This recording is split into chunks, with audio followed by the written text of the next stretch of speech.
चलो पहले अपन देख लेते हैं अपने टॉपिक कौन से बचे हैं, उनमें अगर कोई डाउट हो तो वो देख लेते हैं।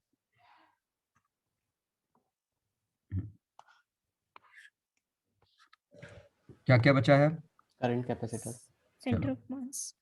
करंट में कोई दिक्कत किसी भी पार्ट में? एक बार एक्सेस बता दीजिए बस एक चीज। क्या क्या करंट में बताओ, बोलो। सर बल्ब वाला क्वेश्चन सर पोटेंशियोमीटर वाला। चलो ये पहला फॉर्मूला तो याद है, अभी बताया था।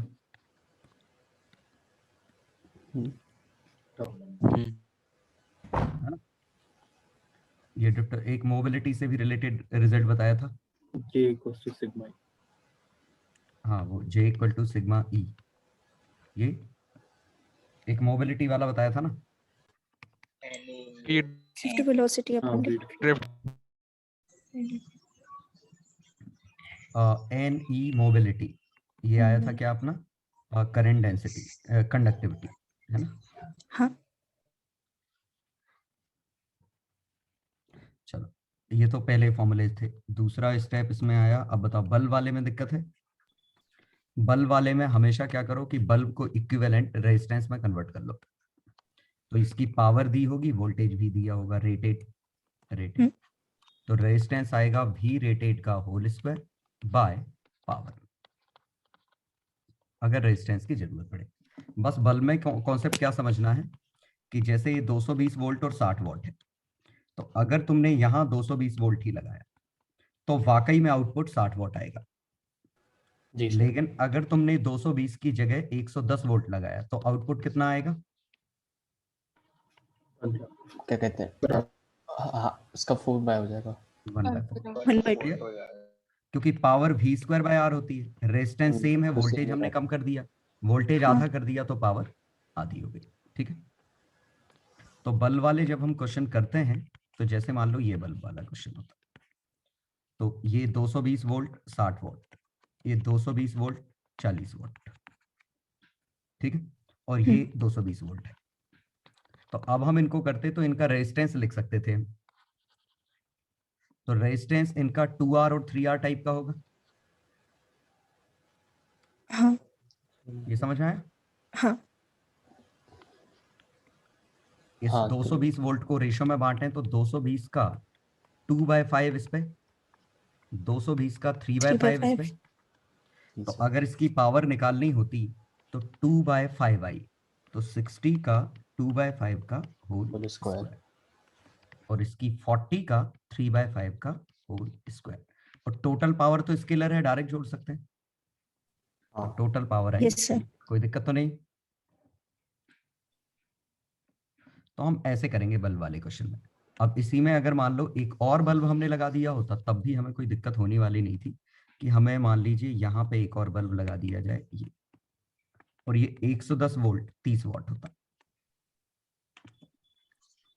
क्लियर? तो सिंपली हम क्या करते हैं कि इक्विवेलेंट में 3 बल्ब बन जाते हैं हमारे। तो इक्विवेलेंट फिगर बनता हमारा, अब इसमें पावर देखनी है तो रेजिस्टेंस कितना है इसका, तो 220 वोल्ट 60 वॉट को हमने 2R माना था, इसको हमने 3R माना था। 3R।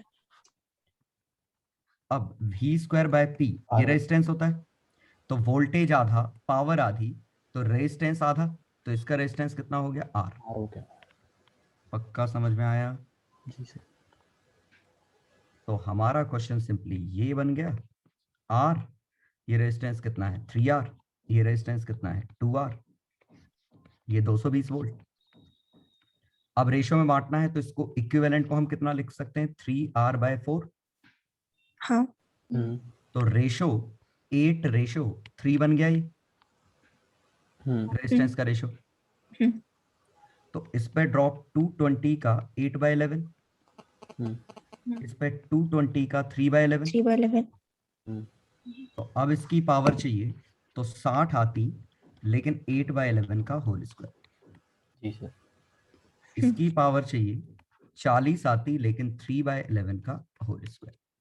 इसकी पावर चाहिए 30 आती, लेकिन 6/11 का होल स्क्वायर। ये 6/11 समझ में आया? ये 110 वोल्ट पे काम करता था। हाँ हाँ, यस हमको हमें 110 का 6/7 सोचना, 6/11 सोचना पड़ेगा। कितने पे कर रहा था और कितना हम दे रहे हैं। चलो हैंड्स प्रूव्ड हो गए बल्ब के। सर हाँ। सर इसमें अगर ब्राइटेस्ट पूछा होता तो अपन डायरेक्ट पावर से ही देखते हैं। पावर जिसकी पावर सबसे ज्यादा वो सबसे तेज चमकेगा। और फ्यूज होने वाली चीज भी। फ्यूज तो वो एक भी फ्यूज नहीं होगा। फ्यूज क्या है, जितना वोल्टेज लिखा है उससे ज्यादा दे दो तो फ्यूज हो जाएगा। हाँ ओके ओके। तो एक भी फ्यूज नहीं हुआ है ना। जैसे लास्ट वाले के चांस थे, लेकिन इस पे जो ड्रॉप आया 110 का 6/11 आया, तो 110 से तो कम है। हाँ ओके, उसे वोल्टेज से कंपेयर कर लेंगे। है ना। हाँ। आ गया समझ में। आ गया। चलो दूसरा होता है एक fuse wire. Fuse wire simply जैसे 2 एम्पियर रेटिंग है, इसका मतलब less than or equal to current 2 ampere should pass through it, else it will get fused. Clear. जी सर। यस और ओपन सर्किट हो जाएगा। तो ऐसा होता है क्वेश्चन फ्यूज वायर के ऐसे आते हैं कि ऐसा दिया हो 3 बल्ब हैं हमारे घर में जो 60 वॉट पे काम करते हैं, 2 एसी हैं जो कि 1000 वॉट पे काम करते हैं, एक फ्रिज है जो कि 500 वॉट पे काम करता है।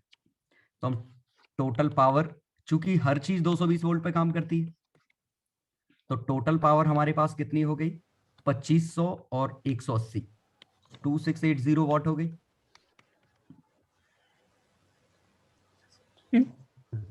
आया समझ में। हाँ। यस सर और अगर सेम वोल्टेज है और चूंकि पैरेलल में लगते हैं, याद करो पैरेलल में हम पावर डायरेक्ट ऐड कर सकते हैं। और कॉमन सेंस से सोचो, 2 बल्ब हैं 220 पे काम करते हैं, दोनों पे 220 ही मिल गया, तो इसकी पावर P1 है, इसकी P2 है, तो P1 प्लस P2 ही तो नेट पावर होगी, यस सर क्योंकि सबको वोल्टेज इंडिपेंडेंटली मिलेगा। और होम में सप्लाई पैरेलल होता है तो सभी इंडिविजुअली अपनी मैक्सिमम पावर खींचेंगे, तो इतनी पावर खींचेंगे। तो करंट कितना आएगा, 220 बाय, ये समझ में आया, उल्टा उल्टा sorry, 2680 by 220 equals to VI. क्या है समझ में, पावर इक्वल टू VI। हाँ सर आ गया। तो सिस्टम से करंट इतना जाएगा। ठीक है, तो कितना बना, 22 का 10 गुना और 14 गुना, है ना,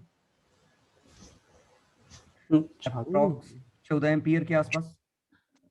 नहीं सर कम आएगा, 22 हाँ 12 आएगा, 220, 12 पॉइंट समथिंग। 12 सॉरी 14 बोल दिया, 12 के करीब है। हाँ 12 पॉइंट समथिंग आएगा। क्लियर। इसका मतलब अगर हमें जैसे मान लो आया 12.3 वॉट एम्पियर आया, तो अब जो हम फ्यूज लगाएंगे वो कितना लगाएंगे, इससे जस्ट ज्यादा, जैसे 12.5 एम्पियर, सो दैट जब पूरे भी चालू कर दो तो भी ना जले। समझ गए। क्योंकि अगर हाँ 12.3 एम्पियर का था और 12 एम्पियर हम करंट का फ्यूज लगा दिए, तो जो ही हम पूरे स्विच ऑन करेंगे ये फ्यूज हो जाएगा। समझ गए, सर्किट ब्रेक हो जाएगा। इसलिए जो करंट आया उससे हल्का सा ज्यादा फ्यूज वायर होता है। सर मेन सप्लाई में लगता है या फिर हर एक अप्लायंस में भी लगता है? नहीं नहीं, हर एक में थोड़ी रखेंगे, मेन जहां से इनपुट आ रहा है ऐसा है। क्या होगा, सब में इंडिविजुअली करंट अलग अलग जाएगा। एमसी भी गिर जाती है कोई। यहां से करंट आया, कुछ करंट इन 3 बल्ब में गया, 2 एसी में गया, एक इसमें गया, ये करंट हमारा 12.3 एम्पियर आया है, तो फ्यूज जो लगेगा वो इधर लगेगा। आ गया समझ। अच्छा ठीक है। तो ये हमारा इस रेटिंग से हल्का सा ज्यादा होना चाहिए, बहुत ज्यादा भी नहीं होना चाहिए अननेसेसरी। वरना फूल समझ गया जाएंगे ना। appliance, हाँ। तो जी। जो आया उससे थोड़ा सा ज्यादा रेटिंग का फ्यूज कर देता है। तो इसके लिए जो मटेरियल होता है उसका मेल्टिंग पॉइंट लो होना चाहिए। बिल्कुल, मेल्टिंग पॉइंट लो, रेजिस्टिविटी लो। टंगस्टन वायर होता है। कोई दिक्कत तो नहीं। रेजिस्टिविटी लो क्यों?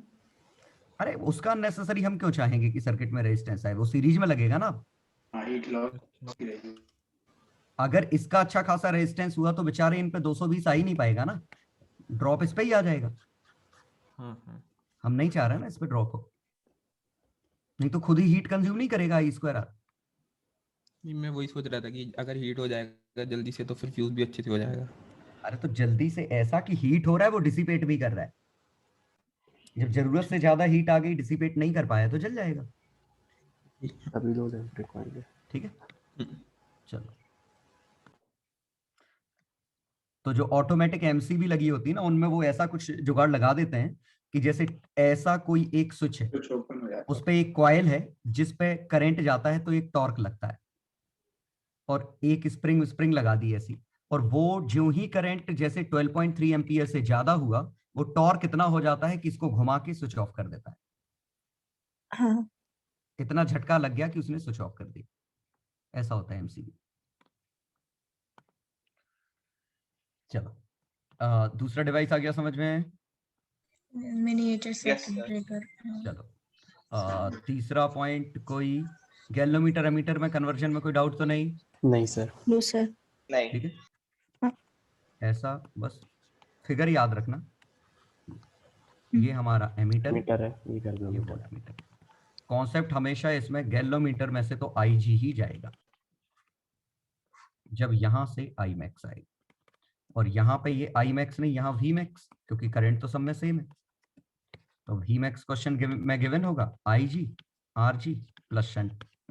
यहाँ आई सही मैक्स, उल्टे नहीं लिख दिया आपने? हाँ आंसर हाँ, उल्टे लिखे, हाँ, वोल्टमीटर वोल्टमीटर उल्टा एमीटर होगा। Hello. Into R G is equal to V G, क्या है, into shunt equal to I G R G. Voltmeter ammeter उल्टा नाम लिख दिया है, हाँ बाकी ठीक है। क्लियर? ये वोल्टमीटर है तभी वी मैक्स है, ये एमीटर है तभी आई मैक्स है। चलो अब आ गए अपन अगले पोटेंशियोमीटर पे। पोटेंशियोमीटर और मीटर ब्रिज में बस है तो सड़ा सा, इसमें पता नहीं क्या दिक्कत है। पोटेंशियोमीटर में सिंपली हमें potential वोल्टेज आते हैं। ग्रेडियंट एक टर्म समझना है बस। हमें पोटेंशियोमीटर में क्या करना होता है, इसका जीरो और इसका भी निकाल लो। तो कॉन्सेप्ट इसमें सिंपली ऐसा है कि 100 जाने पे भी आया तो x जाने पे कितना, तो उतनी ड्रॉप की बैटरी x बाय 100, मतलब drop is directly proportional to x, और प्रोपोर्शनलिटी कांस्टेंट इस वोल्टेज पे डिपेंड करेगा। लेकिन मीटर ब्रिज में कॉन्सेप्ट थोड़ा सा डिफरेंट है, वो रेजिस्टेंस के डिवीजन में है। तो ये L 100 minus L R X, तो R by X is equal to L by 100 minus L। और ये प्रोपोर्शनलिटी कांस्टेंट अगर भी बदल दोगे तो बदलेगा, अदरवाइज प्रोपोर्शनलिटी कांस्टेंट कांस्टेंट है। ठीक, अब बताओ इसमें दिक्कत कहाँ है पोटेंशियोमीटर में, किस जगह? कहीं कहीं नहीं है। और कोई सा टॉपिक इसमें करंट में? एक्सिस ऑफ सिमेट्री हो से क्या सिमेट्री से देखे थे ना सिमेट्री में? तो अरे तो सिमेट्री में तो बस स्पेशल केस है, याद रखो बस, ऐसे ही तो आने हैं क्वेश्चन। जैसे ऐसा है, दो तरह की सिमेट्री थी। अगर ये वाली सिमेट्री है तो इसका सिंपल कॉन्सेप्ट क्या है, बीच वाले को उड़ा दो, इस वाले को उड़ा दो। और दूसरी वाली सिमेट्री ऐसी होती, ऐसा। तो इसका कॉन्सेप्ट क्या है कि इसको पलट दो इसके अबाउट, हालांकि इसमें भी ये बीच वाला उड़ जाएगा।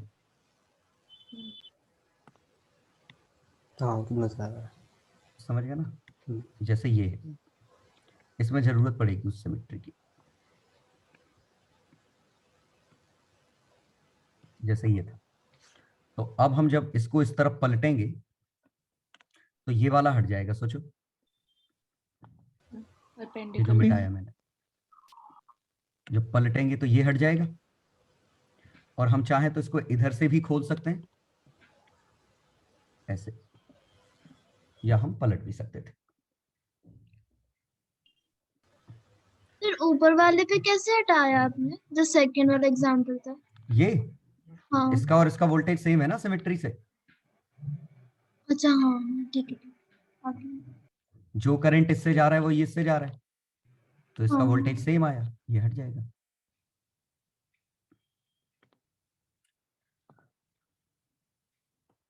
चलो तो करंट में कोई दिक्कत नहीं। फिर कैपेसिटर में फॉर्मूले बहुत जरूरी हैं, याद रखना। जैसे इसका epsilon naught A by D, सादे वाले कैपेसिटर का 4 pi epsilon naught A B by D minus A. एक और होता है सिलेंडर का, अच्छा 2k epsilon naught upon log R2 by R. 2 pi epsilon not upon log of R2 L है। R2 है।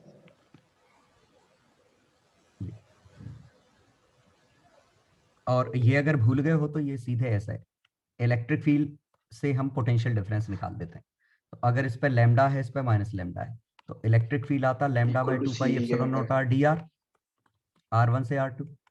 तो lambda by 2 pi epsilon naught log R2 by R1, ये पोटेंशियल डिफरेंस है। अब Q हाँ। इक्वल टू CV से compare करते, तो Q की वैल्यू लैम्डा L है, कैपेसिटेंस पूछा है, वोल्टेज आया lambda by 2 pi epsilon naught log R2 by R, lambda से लैम्डा काट दो, तो कैपेसिटेंस की value 2 pi epsilon naught L log R2 by R। तो ये दरअसल जो हमने लिखा है ये पर यूनिट लेंथ है।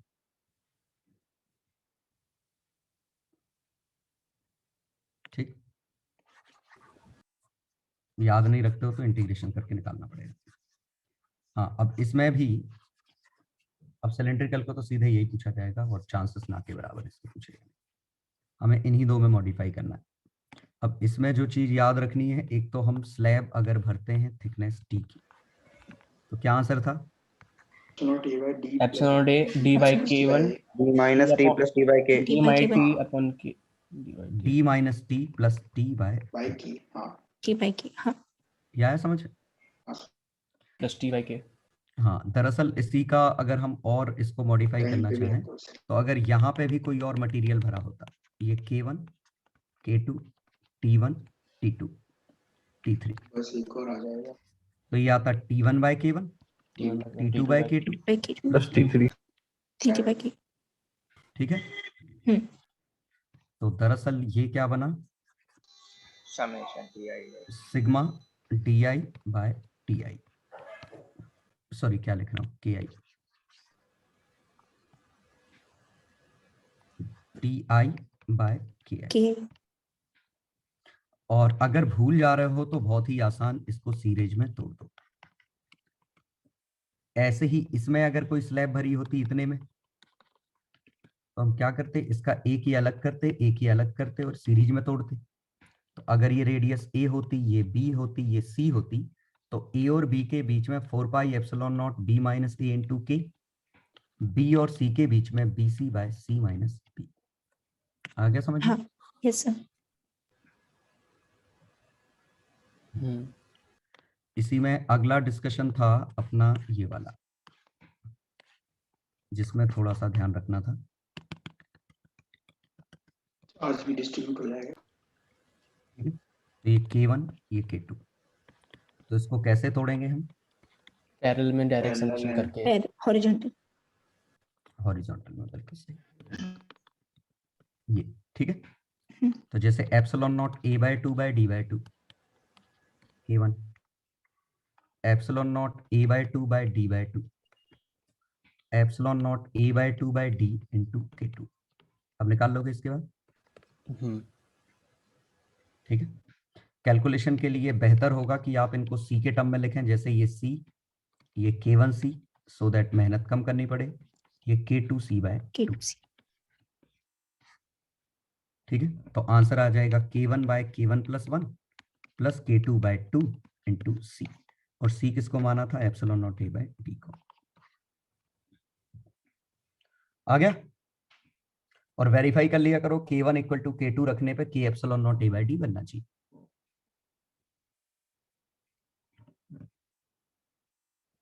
चलो दूसरा, ऐसे ऐसे क्वेश्चन आ जाते हैं कभी,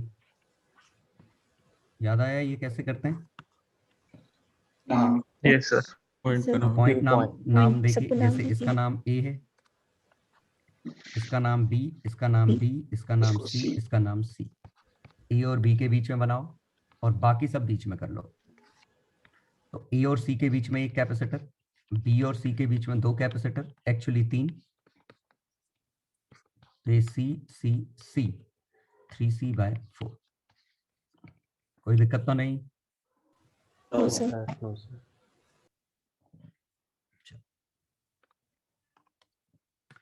सॉल्विंग सर्किट्स, इसमें बस छोटी सी चीज, ये देखो आने बहुत ही बेसिक सर्किट है, तो बस आपको क्या ध्यान रखना है, दो चीजें, कि अगर यहां से Q गया तो किस रेशो में जाएगा, और अगर C1 यहाँ to वोल्टेज C2 भी है तो किस रेशियो में जाएगा? Inverse ratio. ठीक। Inverse ratio. जैसा हम इसमें याद रखते हैं,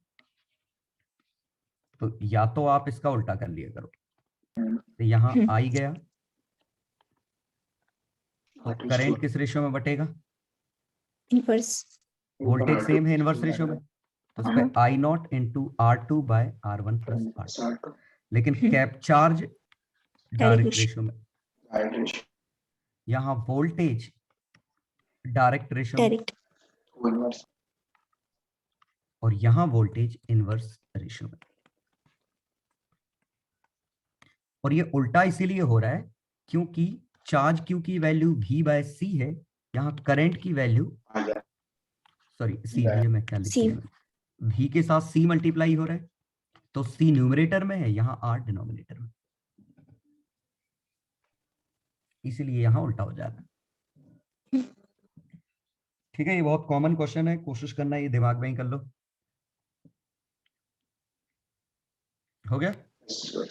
Yes, sir. चलो अब अगली वैरायटी जो कि बहुत पूछी जाती है कि कैपेसिटर में कुछ हम मॉडिफाई कर देते हैं, कि कभी हम स्लैब लगा देते हैं, कभी डिस्टेंस बढ़ा देते हैं। तो जैसे मान लीजिए कैपेसिटर ऐसा होता और हमने क्या किया, डिस्टेंस डबल किया और एक स्लैब लगा दी, एरिया सेम रखा, है ना, और अब पूछा होता कि क्या क्या अंतर आएगा। तो अगर बैटरी कनेक्टेड है तो क्या कंजर्व्ड होगा? Voltage. वोल्टेज। वोल्टेज और अगर ओपन होता तो चार्ज कंजर्व। Charge. चार्ज ठीक है, तो बस पहले तो ये समझना है कि अगर आइसोलेटेड कैपेसिटर है और इस पे अगर चार्ज Q था तो अब भी इस पे चार्ज Q ही है, लेकिन इसका capacitance epsilon naught A by D था, अब इसका कैपेसिटेंस बदल गया, epsilon naught A by dielectric constant मान लेते हैं 3, तो D बाय 3 प्लस D। ये आया समझ? Yes. Yes sir. 3C by 4 लिख लो इसको,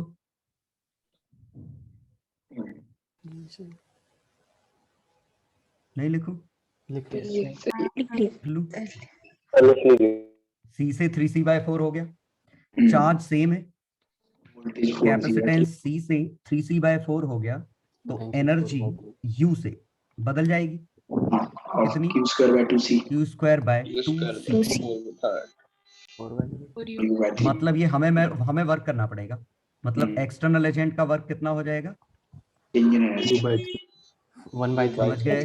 1/3 और U बाय 3, और U कितनी थी इनिशियल एनर्जी, तो Q स्क्वायर बाय, ये वर्क डन करना पड़ेगा, क्योंकि बैटरी तो है नहीं, जो काम करना है हम ही को करना है, अगर एनर्जी बढ़ी है तो हमने बढ़ाई है। फोर्स बिटवीन प्लेट्स, अगर पहले फोर्स था, अब फोर्स का फॉर्मूला क्या होता है? Q square by 2 epsilon A। ये इसका चार्ज उसका इलेक्ट्रिक फील्ड है ना, तो Q स्क्वायर, ना एरिया बदला ना एप्सिलॉन नॉट बदला, चार्ज हमारा कितना रहा Q, तो फोर्स विल रिमेन सेम। ये समझ में आया? हाँ sir. Yes, sir. Electric field के बारे में क्या ख्याल है? इसका इलेक्ट्रिक फील्ड अगर E था उसका E by K हो गया था, तो यहाँ it will remain E by K. यहाँ ये E by K। पक्का समझ गए? Yes, sir. क्योंकि चार्ज तो वही है, जो चार्ज इसका है, पहले भी चार्जेस उतने ही थे, अब इलेक्ट्रिक फील्ड होता है Q by 2 epsilon naught A, तो चार्ज तो सेम है, तो यहां सेम रहेगा, लेकिन यहां एक एक्स्ट्रा K का डिवाइड हो जाएगा। याद आ गया? किया क्या था वैसे पहले वाले कैपेसिटर में जो फोर्स चेंज हुआ था? फोर्स इसीलिए क्योंकि चार्ज नहीं, फोर्स कहां से चेंज हुआ, फोर्स तो सेम रहा ना। हाँ वही, ठीक है। फोर्स तो सेम रहा, इलेक्ट्रिक फील्ड भी सेम है, लेकिन कहां पे?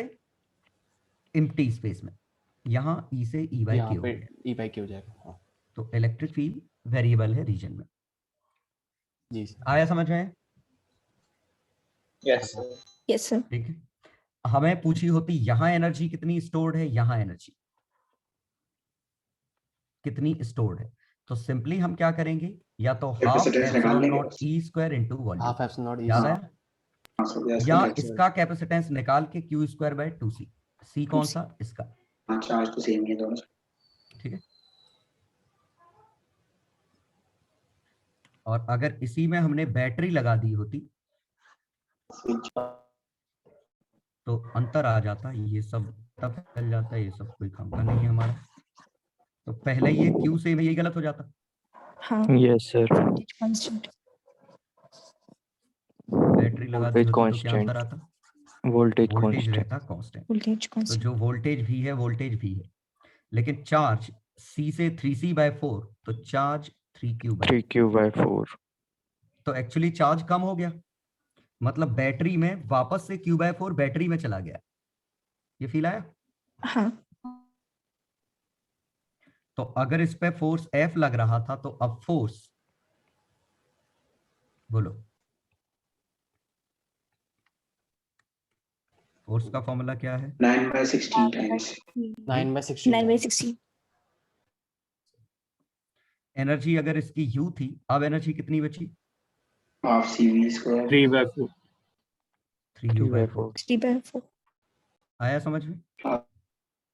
तो लॉस इन एनर्जी, इसमें लॉस कितना हुआ? U/4 का। U/4। और work done on battery, on battery कितना हुआ? तो चार्ज फ्लो किया हो UV/4। QV/4. Q/4 समझ आया? Yes sir. और Q की वैल्यू वाकई में CV थी पहले, हाँ सर, यस हाँ। सर। तो इसे CV²/4 लिख लो। हाँ यही तो है. यस और सर। लॉस जो लिखा है वो CV²/8 लिखा है। Yes sir. आधा. तो अब जरा सोचो कि नुकसान हुआ CV²/8 का, लेकिन बैटरी का वर्क बढ़ गया CV²/4, हमने भी तो एनर्जी एक्स्ट्रा 1/8 कहां से आया? हमने किया है वर्क. हमने बिल्कुल, एक्सटर्नल एजेंट ने CV²/8 का काम किया। हम्म। फील करो इसको, कॉमन सेंस बनाने की कोशिश करो। लॉस हमारा कम हुआ, गेन हमारा ज्यादा हो गया। ये गेन है क्योंकि बैटरी पर वर्क कर रहे हैं, ये लॉस है। तो एक्स्ट्रा जो गेन हुआ वो एक्स्ट्रा गेन का सोर्स कोई और है। याद आ गया? Yes Yes. yes sir next discussion इसमें कैपेसिटर में अगला डिस्कशन हमारा क्या था? अभी सोचा था मैंने, हाँ स्विचेस वाला, कि किसी सर्किट में जब अपन स्विचेस लगाते हैं, ये ठीक है, तो जैसे ये स्विच लगाने पे कितनी हीट निकलेगी, कितना क्या होगा, 2C 3C। तो हम हमेशा क्या करेंगे, जब स्विच ओपन था उस समय देखेंगे, और फिर स्विच क्लोज था उस समय देखेंगे। तो जब ओपन था तो C इक्विवेलेंट 2C/3 है। हाँ. तो पहले चार्ज इस पे कितना था? 2CV/3 था। हाँ अब चार्ज तो C इक्विवेलेंट हम अभी भी कर सकते हैं, 5CV/6। तो कितना है? C 2C 3C 5CV/6। Yes yes sir. तो 5CV/6 इस पे आया समझ में? और 5CV/6 2:3 में बटेगा, डायरेक्ट रेशियो में। यस ये सर। समझ में आया? Yes sir. yes sir charge जो फ्लो किया वो डायरेक्ट रेशियो में बटेगा ना।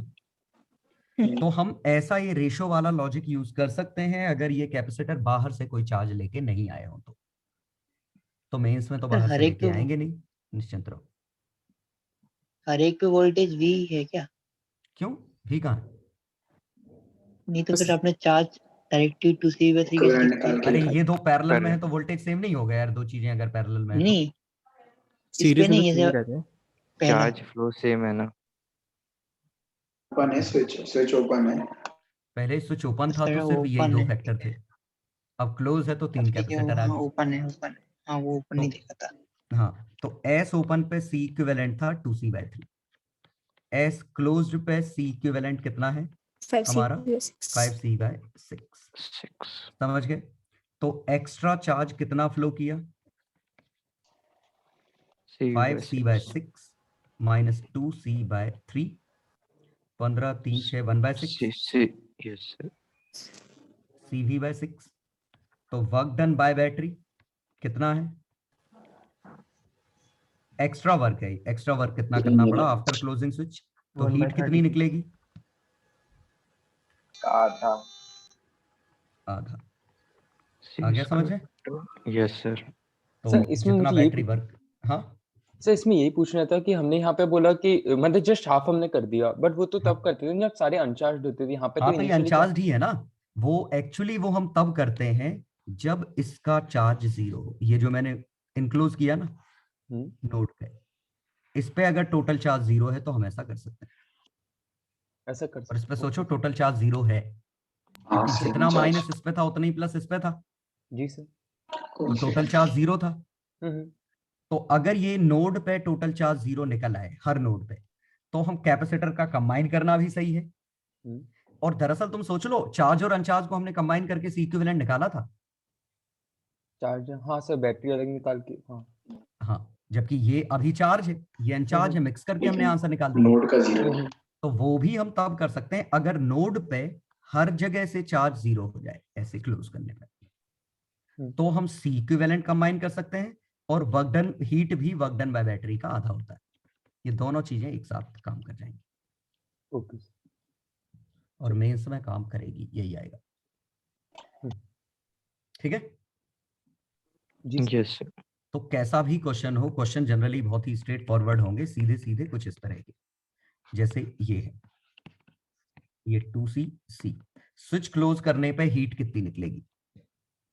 तो अभी सी इक्विवेलेंट कितना है? 2C by 2C/3 क्लोज करने के बाद सी इक्विवेलेंट कितना है? C C तो एक्स्ट्रा चार्ज कितना फ्लो किया? 1/3 C by 3 C/3 तो वर्क डन कितना आया? C by square heat by कितनी आई? C²/9 बाय 6 हाँ by 6 ऐसे आएंगे सीधे सीधे क्वेश्चन। ठीक है, कोई दिक्कत तो नहीं? हीट हाफ क्यों हुई? वो सी इक्विवेलेंट वाला लॉजिक काम कर रहा है ना, बाहर से तो कोई चार्ज लेके नहीं आया ना। अच्छा, मतलब ठीक है। सर आ भी जाता तो उसे अलग निकाल के रख देते ना बैटरी में। तो फिर हम बैटरी की वो जुगाड़ करते, वो अभी टेंशन मत लो उसकी। इसी की जगह हम क्वेश्चन ऐसा कर सकते हैं, एक हमने स्लैब डाल दी कि हाँ, ये अब पूछा गया अंतर, था। अब अंतर कितना आया? तो पहले सी इक्विवेलेंट कितना था? 2C/3। अब कितना है? 8 टाइम्स। कोई दिक्कत तो नहीं? इसका 2KC, उसका C, कंबाइन करो, यही बनता। yes sir Yes, sir. yes sir तो एक्स्ट्रा चार्ज कितना फ्लो किया? तो जो डिफरेंस आया वो C भी। तो वर्क डन एक्सटर्नल तो का हीट कितनी आई? V²/2, ये हीट है। पक्का कर लोगे? yes sir तो ऐसे वाले क्वेश्चन आएंगे। पहले देख लो सी इक्विवेलेंट कितना था, अब देख लो सी इक्विवेलेंट कितना है। जो डिफरेंस है उतना चार्ज फ्लो किया, अगर बढ़ गया तो चार्ज ऐसे गया, घट गया तो वापस आया। तो इसमें भी और हीट बैटरी अगर वर्क कर रही है तो उसका आधा हीट है, अदरवाइज हम मेहनत कर रहे होंगे शायद। सर अगर बैटरी लगी है बस तो इंस्टेंटेनियसली चार्ज बदल जाएगा ना? हाँ हाँ, रेजिस्टेंस है ही नहीं ना, एट अ सडन चेंज हो जाएंगी चीजें। वो तो क्या करेंगे, हम जनरली इसको बहुत स्लो स्लो ले जाएंगे। तो जब तक हम इसको अंदर एम्बेड करेंगे तब तक बैटरी हीट चार्ज दे रही होगी। ठीक है ठीक है ठीक है, तो ये क्वेश्चन जनरली पूछे जाते हैं जिसमें बदलाव थोड़ा सा कर दिया और फिर पूछा अंतर क्या आएगा। तो पहले का सर्किट निकालो, बाद का सर्किट निकालो, सॉल्व कर लो। क्लियर? जी सर। चलो नेक्स्ट आएगा स्टडी स्टेट। तो स्टडी स्टेट में क्या करना है हमें? कैपेसिटर ओपन सर्किट है। तो अगर क्वेश्चन कुछ भी आते हैं जैसे ये, तो 6 वोल्ट, 2 वोल्ट, 2 ओम, 1 ओम, तो स्टडी स्टेट में हम सॉल्व कैसे करेंगे? ये 2 वोल्ट, तो पहले हम इसको ओपन मान लेंगे तो करंट सिर्फ Open. नीचे से जाएगा। हाँ ये क्लियर है? yes sir yes sir 4/3 ampere current जाएगा। सोच पा रहे हो? अब किसी एक का 0 मान लो, इसका 0 मान लो, तो इसका 2 वोल्ट होगा, इसका 2 + 8/3 होगा।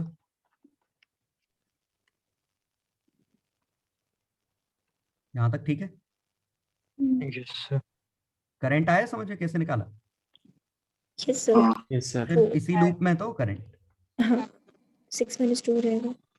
6 - 2 और रेजिस्टेंस 3, 4/3, फिर हमने इसको 0 माना, 2 बढ़ा, यहाँ से 8/3 बढ़ा, 14/3 आ गया। तो इस पॉइंट का वोल्टेज 14/3, इस पॉइंट का वोल्टेज -2। तो कैपेसिटेंस दिया होगा मान लो 6 माइक्रोफेराड, तो इधर चार्ज प्लस इधर चार्ज माइनस, तो चार्ज कितना आ गया 14/3 -2 into 6 microcoulomb. Clear? Yes, sir. 40 microcoulomb answer आ जाता है। एनर्जी Q²/2C से निकाल लेते हैं। चलो स्टडी स्टेट क्लियर है? Yes Yes, sir. अब इसी में स्टडीज मतलब t = 0+ पे, t = इन्फिनिटी पे और एट t। तो 0+ पे कैपेसिटर एक वायर है, Why? इन्फिनिटी पे कैपेसिटर ओपन Open है। ओपन लूप टाइम t पे अपन को कैसे निकालना है? Initial plus change plus change पर माइनस e की power t/2 T2. Equal to r। तो कोई भी क्वेश्चन आता है हम आसानी से कर सकते हैं। तो जैसे 2 ओम, 1 ओम, 6 वोल्ट, तो इनिशियली करंट कितना जाएगा? 2 2 जाएगा। 3 एम्पीयर। 3. ये शॉर्ट हो जाएगा 1 ओम। वही तो हाँ, सर जी. बोल रहे हैं। 3 फाइनली जाएगा 2 एम्पीयर। अब आया समझ? जी sir. Yes, yes sir. Sir capacitor हो जाएगा ओपन। तो अगर करंट थ्रू बैटरी लिखना होता तो इनिशियली कितना था? 3, फाइनली कितना है? 2, तो चेंज कितने का आया? 1 - e⁻t/τ। बस टॉ चाहिए, और टॉ क्या है? RC लेकिन RC में R क्या लेंगे? कैपेसिटेंस के अक्रॉस रेजिस्टेंस। कैपेसिटर को ओपन मानो, बैटरी को शॉर्ट कर दो, हाँ। इससे R मिल जाएगा। यही इंडक्टर में करते हैं। तो R इक्विवेलेंट में ये दोनों पैरेलल में हो गए। 2/3 2/3 कैपेसिटेंस कितना है? 2 माइक्रोकूलम। मिल गया? यस सर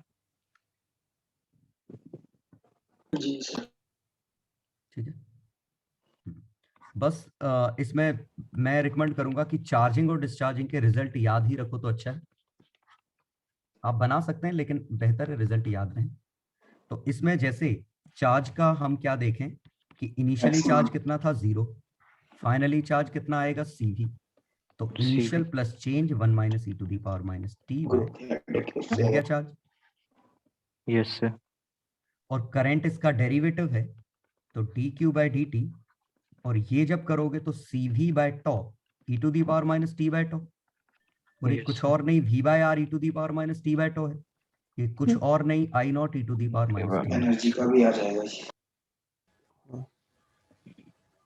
इसमें करते तो यहाँ Q0 ही मैक्सिमम है, तो यहाँ Q की वैल्यू Q0 e⁻t/τ है, क्योंकि ये समझ में आ रहा है न्यूक्लियर डिके वाला केस है। यस सर ये बनता। करंट इसका डेरिवेटिव है तो Q0/τ e⁻t/, यस सर ठीक है। तो ये करंट आ गया, और टॉ क्या है? RC। तो इसी को आप चाहें I0 सोच सकते हैं। मैक्सिमम करंट इनिशियली होगा, करंट ग्रो कर डिके कर रहा होगा। ठीक। तो इन दोनों में स्टैंडर्ड चार्ज का आंसर क्या है, करंट का आंसर क्या है? चार्ज का आंसर क्या है, करंट का आंसर। करंट दोनों ही केस में करंट ऐसे बन रहा है, देखो करंट दोनों ही केस में डिके कर रहा है। सोच लो अच्छे से। फाइनली तो 0 ही है। Yes, sir. क्योंकि फाइनली करंट तो 0 है, क्योंकि फाइनली तो हर हाल में ओपन सर्किट है, और फाइनली 0 है तो ये न्यूक्लियर डिके का केस है करंट। तो करंट के लिए हाफ लाइफ बनेगी दोनों में ही। ठीक। एनर्जी का पूछते हैं सर लगा। बस एनर्जी में क्या ध्यान रखना है कि एनर्जी Q² पे डिपेंड करती है। तो एनर्जी Q² पे डिपेंड करेगी। जैसे यहाँ आप एनर्जी लिखते तो Q² पे डिपेंड करती। तो एनर्जी आधी होना मतलब चार्ज 1/√2 होना, मतलब T हाफ का आधा है।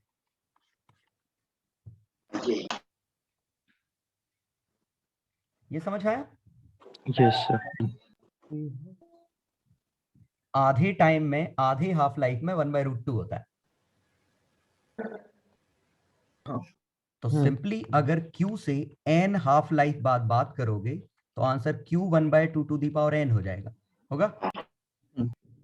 अब n की वैल्यू हाफ लाइफ, ये लो, तो आधे हाफ लाइफ में पावर 1/2 आती है, आता q/√2 यहाँ से आ गया हाँ से याद रखो। तो बस ध्यान रखना कि चार्ज के लिए हाफ लाइफ है, एनर्जी के लिए हाफ लाइफ बदल गई है क्योंकि स्क्वायर है, तो एनर्जी जब आधी हो रही है वो आधे हाफ लाइफ में ही आधी हो जा रही है। क्लियर? तो मैं ये कहना चाह रहा हूं यहां कि अगर चार्ज का ग्राफ ऐसा है और ये टॉ टाइम में या टी हाफ में 50% हुआ है, तो एनर्जी का ग्राफ ऐसा, इसी में बना देता हूं, छोड़ो, एनर्जी का ग्राफ जहां से भी चालू होता, मान लो यही बना देता हूं, और तेजी से गिरेगा, और दरअसल टी हाफ में एनर्जी आधी हो जाएगी। q/4 हाफ टी हाफ में 1/2। पक्का समझ गए?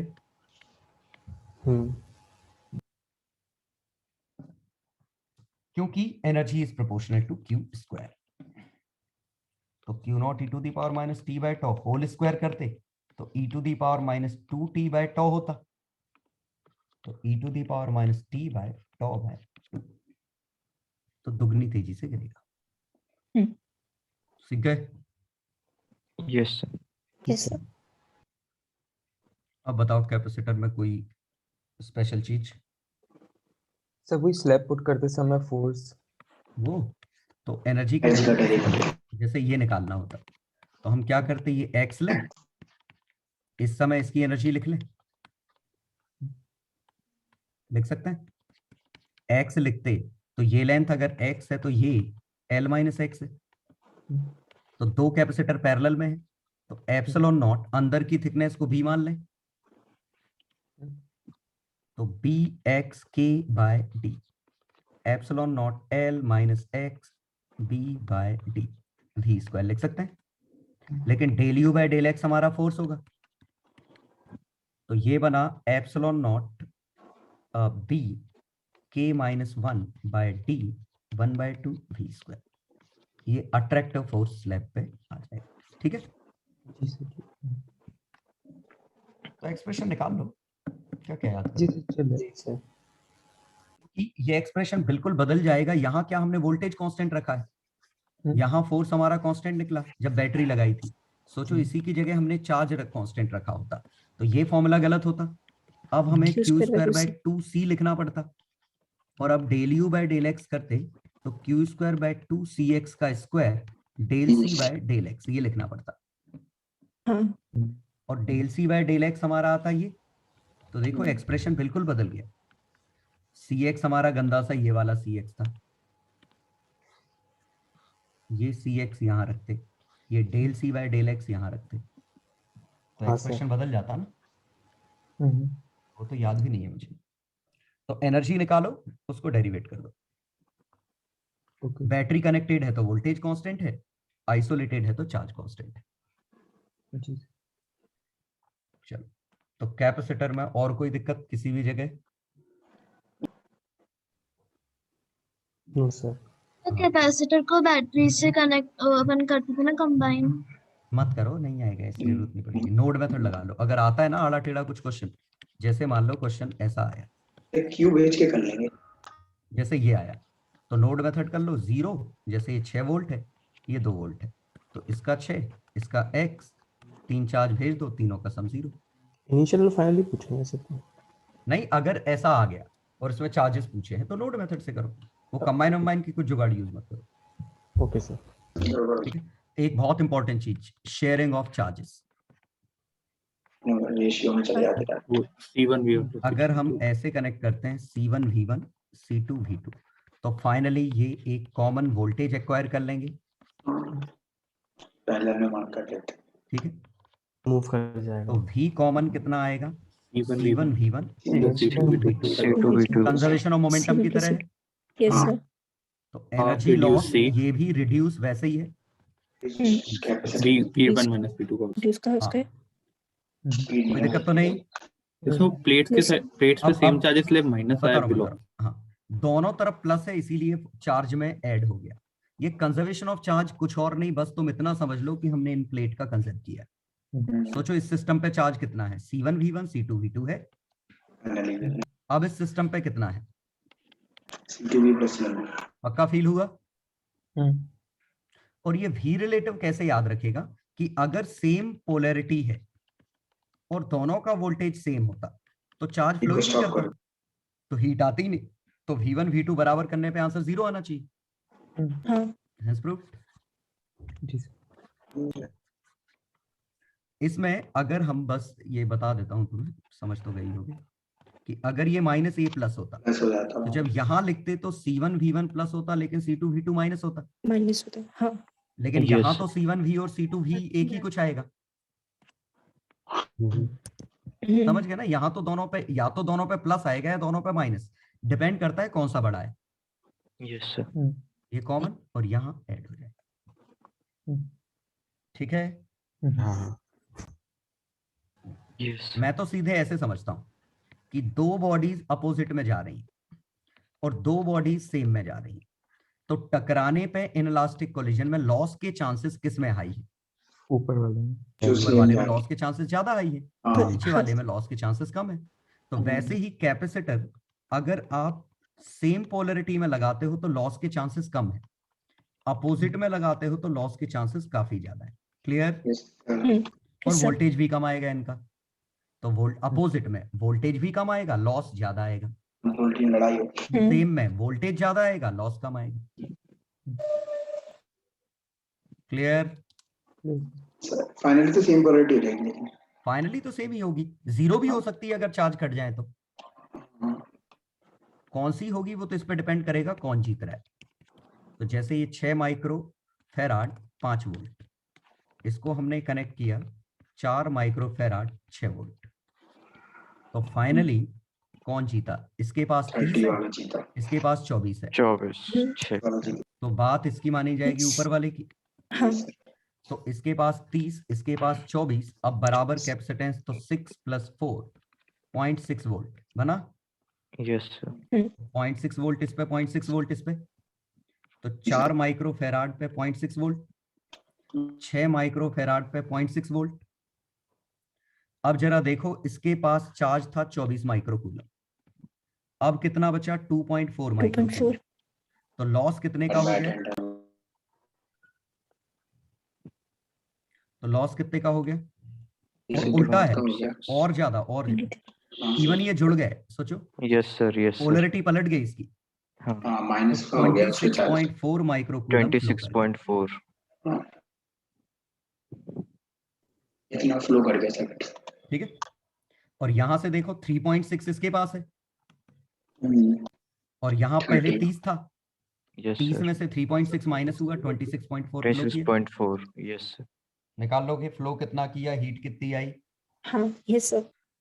और हीट पूछी होती तो हाफ C रिड्यूस्ड, हाफ 6 और 4 का reduce 24/10, yes 2.4 V relative 11 micro joule. Sir अगर एन कैपेसिटर हो फिर क्या करेंगे? मतलब एनर्जी लॉस के लिए कोई फॉर्मूला होता है? नहीं, एन कैपेसिटर में देखो चार्ज का तो जरूर है formula, C1 V1 C2 V2 upon C1 + C2, वो तो समझ में है ना। बाकी के लिए, इसके लिए अगर क्या हीट लॉस पूछी है? हीट लॉस पूछी है ना। हाँ हाँ, तो हीट लॉस के लिए तुम्हें फॉर्मूला बना तो सकते हैं, लेकिन मत बनाओ, निकाल लेना हीट लॉस, इनिशियल निकालो फाइनली, क्योंकि फाइनली हीट आएगी C इक्विवेलेंट V² आएगी। या आया समझ? एन कैपेसिटर अगर पैरेलल में है तो, क्योंकि इवेंचुअली सबका वोल्टेज बराबर है, तो half C1 + C2 + Cn V² ये फाइनल एनर्जी है, इनिशियली इंडिविजुअल थी, दोनों को घटा दो। ओके। तो उसके लिए नहीं निकालेंगे हम, याद नहीं करेंगे, वो ठीक वैसा ही है। देखो जैसे ये बैटरीज थी, हमने 2 के लिए तो रिजल्ट निकाला था, 3 के लिए नहीं निकाला था, लेकिन हम 3 के लिए निकाल सकते थे। जैसे ये आया था E1 R2 E2 R1, तो ये तो 1/R1 सॉरी R इक्विवेलेंट, इसका R इक्विवेलेंट ये तो R इक्विवेलेंट हो जाएगा 1/R1 1/R2 1/R3। क्लियर? जी सर। और इसका E इक्विवेलेंट हो जाएगा E1/R1 plus E2/R2 plus E3/R3 E3/R3 1/R1 1/R2 1/R3। ये E इक्विवेलेंट बनेगा। डिराइव करके देख सकते हो, पहले 2 का निकालो या 2 के लिए वेरीफाई करके देखो, वही बनेगा E1R2 E2R1/R1 प्लस R2। और 3 में वो Yes. ऐसा बन जाता है। तो बीच n में के लिए positive आएगा फॉर्मूला ना? है क्या? 2 के लिए जब निकालेंगे बीच में पॉजिटिव आएगा ना इसमें?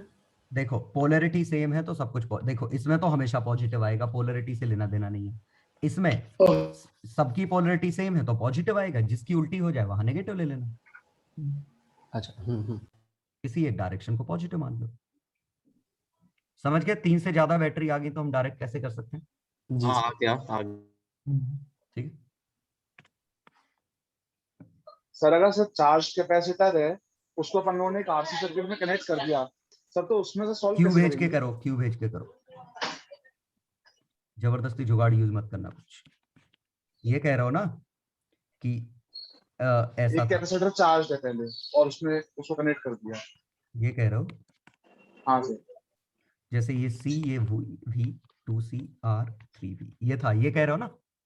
हाँ सर। हाँ सर। तो कुछ दिमाग मत लगाना ज्यादा, क्यू भेजो, मजे करो। समझ गए? Yes sir yes. जबरदस्ती की कोई जुगाड़ नहीं है अभी। तो इसमें हम क्यू भेजेंगे, इसमें क्यू भेजेंगे, तो इस पे कितना आ जाएगा? इस पे आएगा क्यू, इस पे आ जाएगा क्यू प्लस CV, इस पे Yes, 3 sir. वोल्टेज, इस पे करंट Yes. I, घूम फिर जाओ तो Q प्लस CV Q/C इसका ड्रॉप घटा, यस सर। हाँ। यहां से घटा Q/C, यहां से घटा IR इज इक्वल टू 3 हाँ सर। और 3. I को dQ/dt। और अगर स्टडी स्टेट पूछा होता तो स्टडी स्टेट में करंट को 0 मान लेना तो चार्ज मिल जाएगा। ओके सर, यही वाला गलत हो रहा था सर, सबसे सर ये समस्या आ रही थी इसमें। क्यू भेजो, दिमाग मत लगाओ ज्यादा। हाँ हाँ सर। टाइम हाँ लगेगा, सही तो आएगा हमेशा। हाँ सर। तो जबरदस्ती की कोई जुगाड़ नहीं, क्यू भेजो, आंसर निकालो। यस ठीक है, चलो आ गया समझ में? Yes sir. चलो तो अब बताओ कहीं और दिक्कत है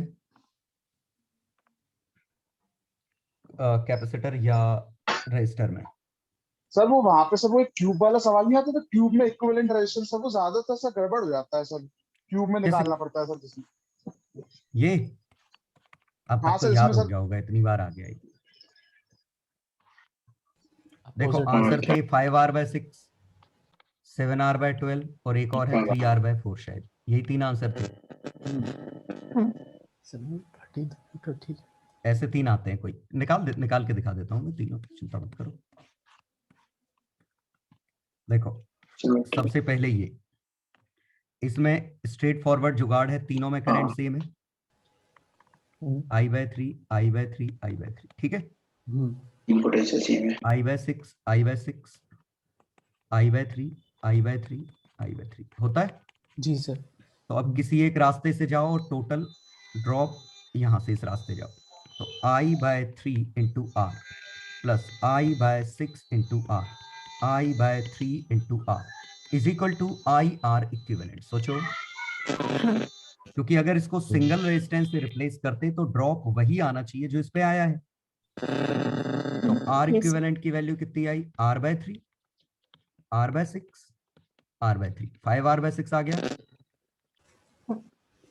इसके लिए मैंने दूसरी जुगाड़ बताई थी, इसको स्ट्रेच कर दो, खींच तो है। क्योंकि जुगाड़ का उसका लॉजिक ये था कि इन तीनों का वोल्टेज, जो इसका वोल्टेज है वही इसका है, वही इसका है, ऐसे जो इसका है वही इसका है, वही इसका है। तो ये तीनों आपस में पैरेलल में R/3, लास्ट के 3 आपस में पैरेलल में R/3, बीच के 6 आपस में पैरेलल आ गया वही। Yes sir. पहला केस। दूसरा आया था अपना इसके और इसके अक्रॉस, इसमें जुगाड़ फिर से करंट भेजते हैं, जो इसमें जाएगा वही इसमें जाएगा। क्या है समझ में? और जो इसमें से वापस आएगा वही इसमें से वापस आएगा।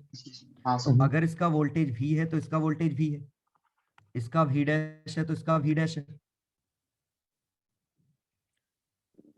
मतलब इन दोनों का वोल्टेज सेम है तो आपस में चिपका दें, इन दोनों का वोल्टेज सेम है तो आपस में चिपका दें। तो बस ऊपर वाले का भी concept same। ये हो गया था कि हम इनको चिपका सकते हैं। तो टेढ़े मत ये वाला हमारा बना सिंगल आर, ये दोनों आपस में चिपका दिए R/2, ये दोनों आपस में चिपका दिए R/2, ये दोनों चिपका दिए R/2, ऊपर के दोनों चिपका दिए R/2, बीच का R, टॉप का R। हो गया सर। आ गया? 7R/12 आएगा इसका। तो हमने तो प्लेन ऑफ सिमेट्री भी 3 वायर्स की। वही एक ही बात है कि हम ये सिमेट्री सोच सकते थे और इसके अबाउट चपटा कर दिया हमने। और तीसरा कौन सा था? शायद नीचे ही दोनों डायगोनली। ये। और इसमें तो बड़ा आसान, ये और ये तो सीधा काट दो। ये वाला हो जाता है। ऊपर वाला ठीक है। तो 3R/4 आएगा। तो इसका तो आंसर 3R/4 याद है, एक का 5R/6 है, एक का 7R/12। सारा याद है 3, 5, 7। 4, 6, 12। ठीक है।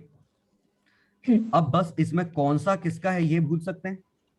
तो सोचो सबसे ज्यादा किसका आएगा, किसका सबसे ज्यादा आएगा सोचो।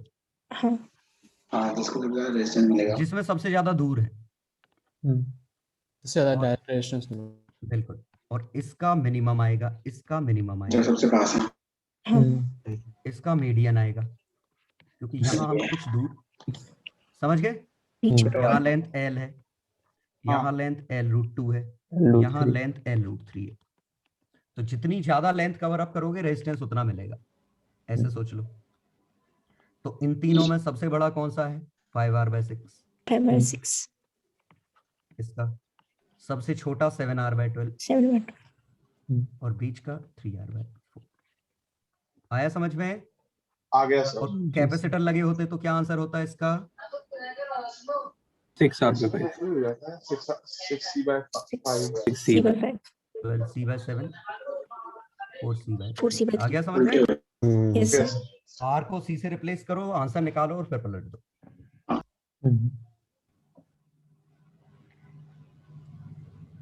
और बोलो। वक्त तो चले। चलो चले अब।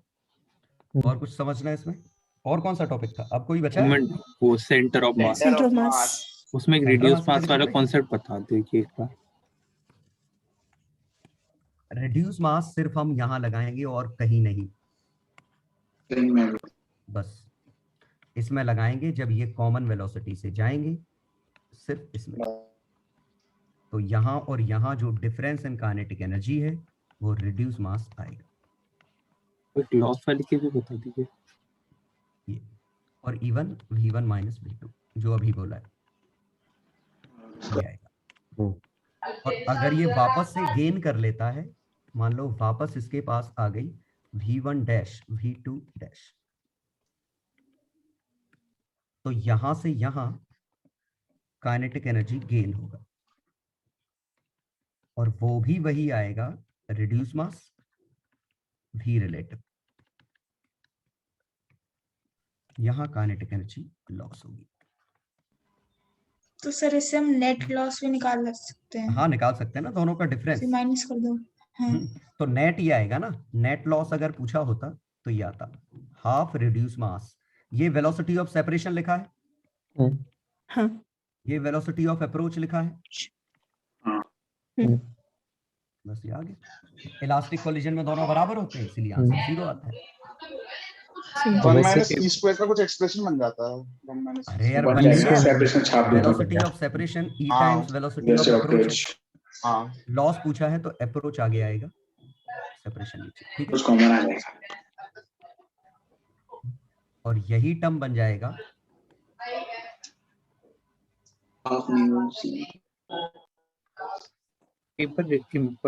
Impulse of before G D और जी आर वाली चीज बता दीजिए। ये ठीक है, हाँ यस सर। हो गया। हो गया। अब इसी दौरान जो लगेगा वो इम्पल्स ऑफ डिफॉर्मेशन है, और इम्पल्स ऑफ डिफॉर्मेशन है m1 v0 minus v common. सोच लो, इसका मोमेंटम कितना sir. लॉस हाँ। हुआ m1 का, हाँ। वही इम्पल्स है, हाँ और यही mu times velocity of approach है। सॉल्व करोगे तो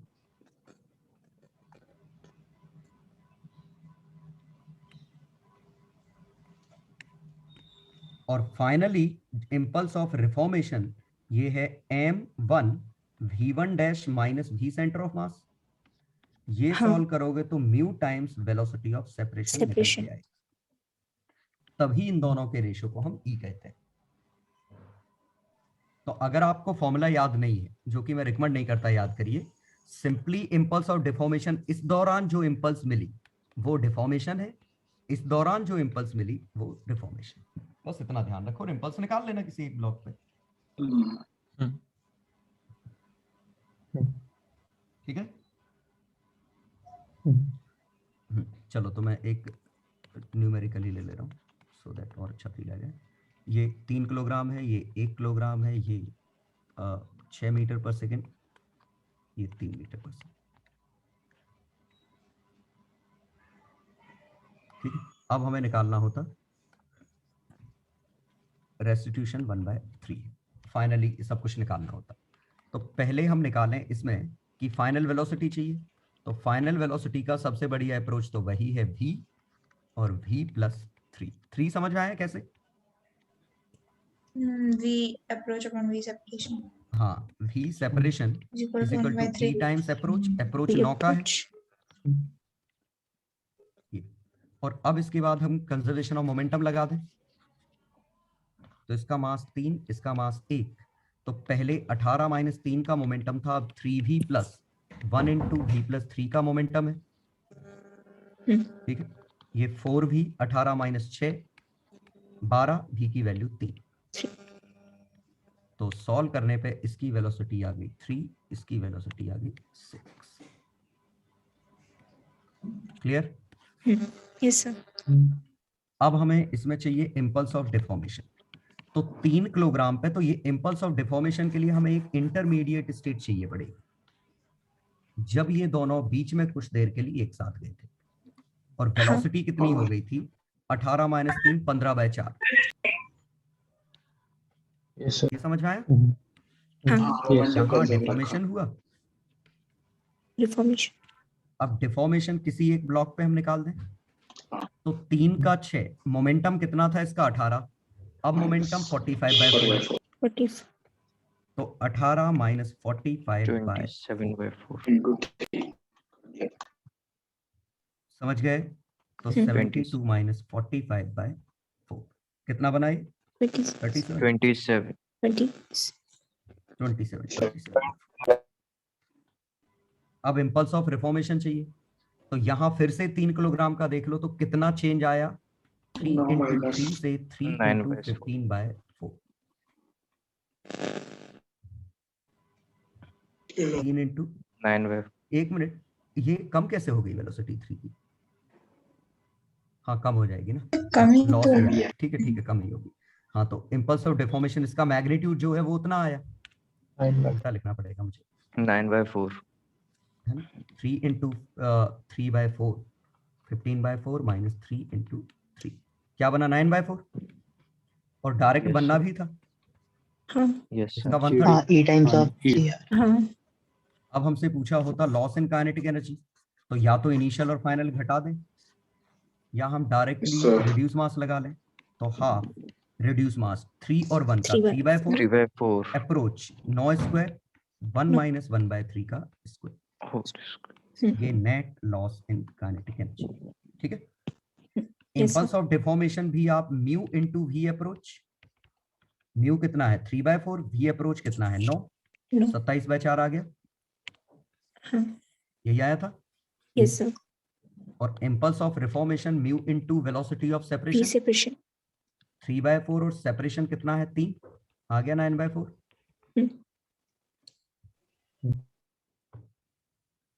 आ गया समझ में? सर जब बड़ा मास सर टक्कर मारता है सर, तब सर काइनेटिक एनर्जी सर मतलब मोमेंटम कंजर्व का रहता है, लेकिन सर असर्शन रीजन में सर उन लोगों ने माना तो सर ऐसा मोमेंटम कंजर्व रहता है हमेशा। जैसे बड़ा मास अगर किसी छोटे मास से टकरा रहा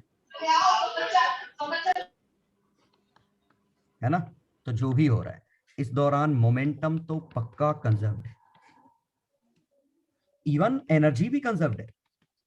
अगर इलास्टिक कोलिजन है तो सब कुछ कंजर्व्ड है। वो During क्या the होता है collision कि भी। इसकी वेलोसिटी में जो हल्का सा लॉस होता है हाँ सर वो हम अप्रोच सेपरेशन में इग्नोर मार देते हैं। यही लिखा था हमारा सिर्फ अप्रोच सेपरेशन से काम चल जाएगा। सर जब कॉलिजन हो रहा होगा तब भी एनर्जी सब बराबर नहीं, रहेगी। ड्यूरिंग कॉलिजन काइनेटिक एनर्जी घटती है फिर बढ़ती है। बिफोर और आफ्टर कंजर्व्ड होती है अगर इलास्टिक कोलिजन है, लेकिन ड्यूरिंग द कोलिजन या in between the collision conserve नहीं है। मतलब दरअसल कुछ ऐसा होता है, काइनेटिक एनर्जी ऐसे गिरती है, पोटेंशियल एनर्जी 0 होती है, यहाँ पे मैक्सिमम होती है फिर आ जाती है। आ गया समझ में? जी सर। ये मैक्सिमम डिफॉर्मेशन का केस। सर वो अपन लोग सर ईएमआई में जब रेल्स पे सर अपन रॉड को सर वेलोसिटी से छोड़ते थे सर, तो उसमें सर वो एक बार सर इंडक्टर वाले केस में क्या होता था? ऑक्सीलेट करेगा ये ना, एसएचएम करेगा।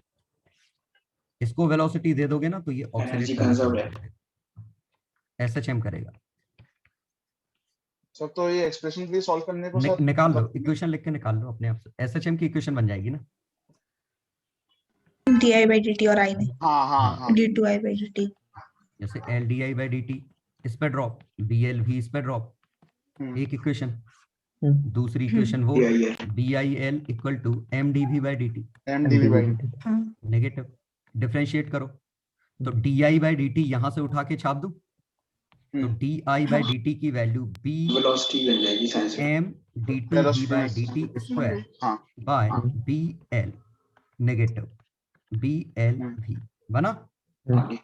d2V/dt square is equal to negative V, लेकिन कोएफिशिएंट कितना आया इसका B² L² बाय L, तो ये ओमेगा स्क्वायर बन गया 2 पाई बाय ओमेगा। ओमेगा कितना है B² L² by LM under root. ये टाइम पीरियड है, झिल गया? हाँ कोई सर, क्वेश्चन हम बनाते तो थे ओमेगा निकालते हैं। एक करंट इलेक्ट्रिसिटी की, एक न्यूटन्स लॉ की। एक न्यूटन्स लॉ और कैपेसिटर होता था तो वो फोर्स वो कांस्टेंट एक्सीलरेशन आ जाता कांस्टेंट है। एक्सीलरेशन का केस कांस्टेंट एक्सीलरेशन का केस आता था कैपेसिटर। सर ये जो हम ओमेगा निकालते हैं ये d2V/dt से निकालते हैं कि किसी से भी d2I/dt? हमने तो देखो, वो जिस acceleration- टाइम पीरियड से वेलोसिटी बदलेगी उसी से एक्सीलरेशन बदलेगा, उसी से पोजीशन बदलेगी। टाइम पीरियड तो सबका सेम ही आता है। तो वेलोसिटी में स्टैंडर्ड एसएचएम बन चुकी थी, तो हमारा वहीं से टाइम पीरियड निकल आया। ओके, तो I से भी सेम ही निकल के आएगा अगर I सब हाँ बिल्कुल सेम। सर उस केस में सर कैपेसिटी, अरे कॉमन सेंस ऐसा है, एक अगर साइन फंक्शन है तो उसका डेरिवेटिव भी साइन कॉस है। हाँ तो अगर वेलोसिटी साइन है तो dV/dt भी साइन ही है लगभग, तो करंट भी साइनसोइडल है। हाँ ठीक है जी सर। सर कैपेसिटर में सर जो कांस्टेंट बस एक्सीलरेशन इसमें हाल क्या कॉन्सेप्ट क्या जाता है? आएगा, ये चल गया। जी सर, लॉस है ही नहीं। लॉस है ही नहीं, हाँ हाँ आखिरकार समझ गए। वेरिएबल मास के रिजल्ट्स याद रखें। नहीं, वेरिएबल मास में सिर्फ एक चीज याद रखनी है, V रिलेटिव dm/dt, इसे हम थ्रस्ट कहते हैं।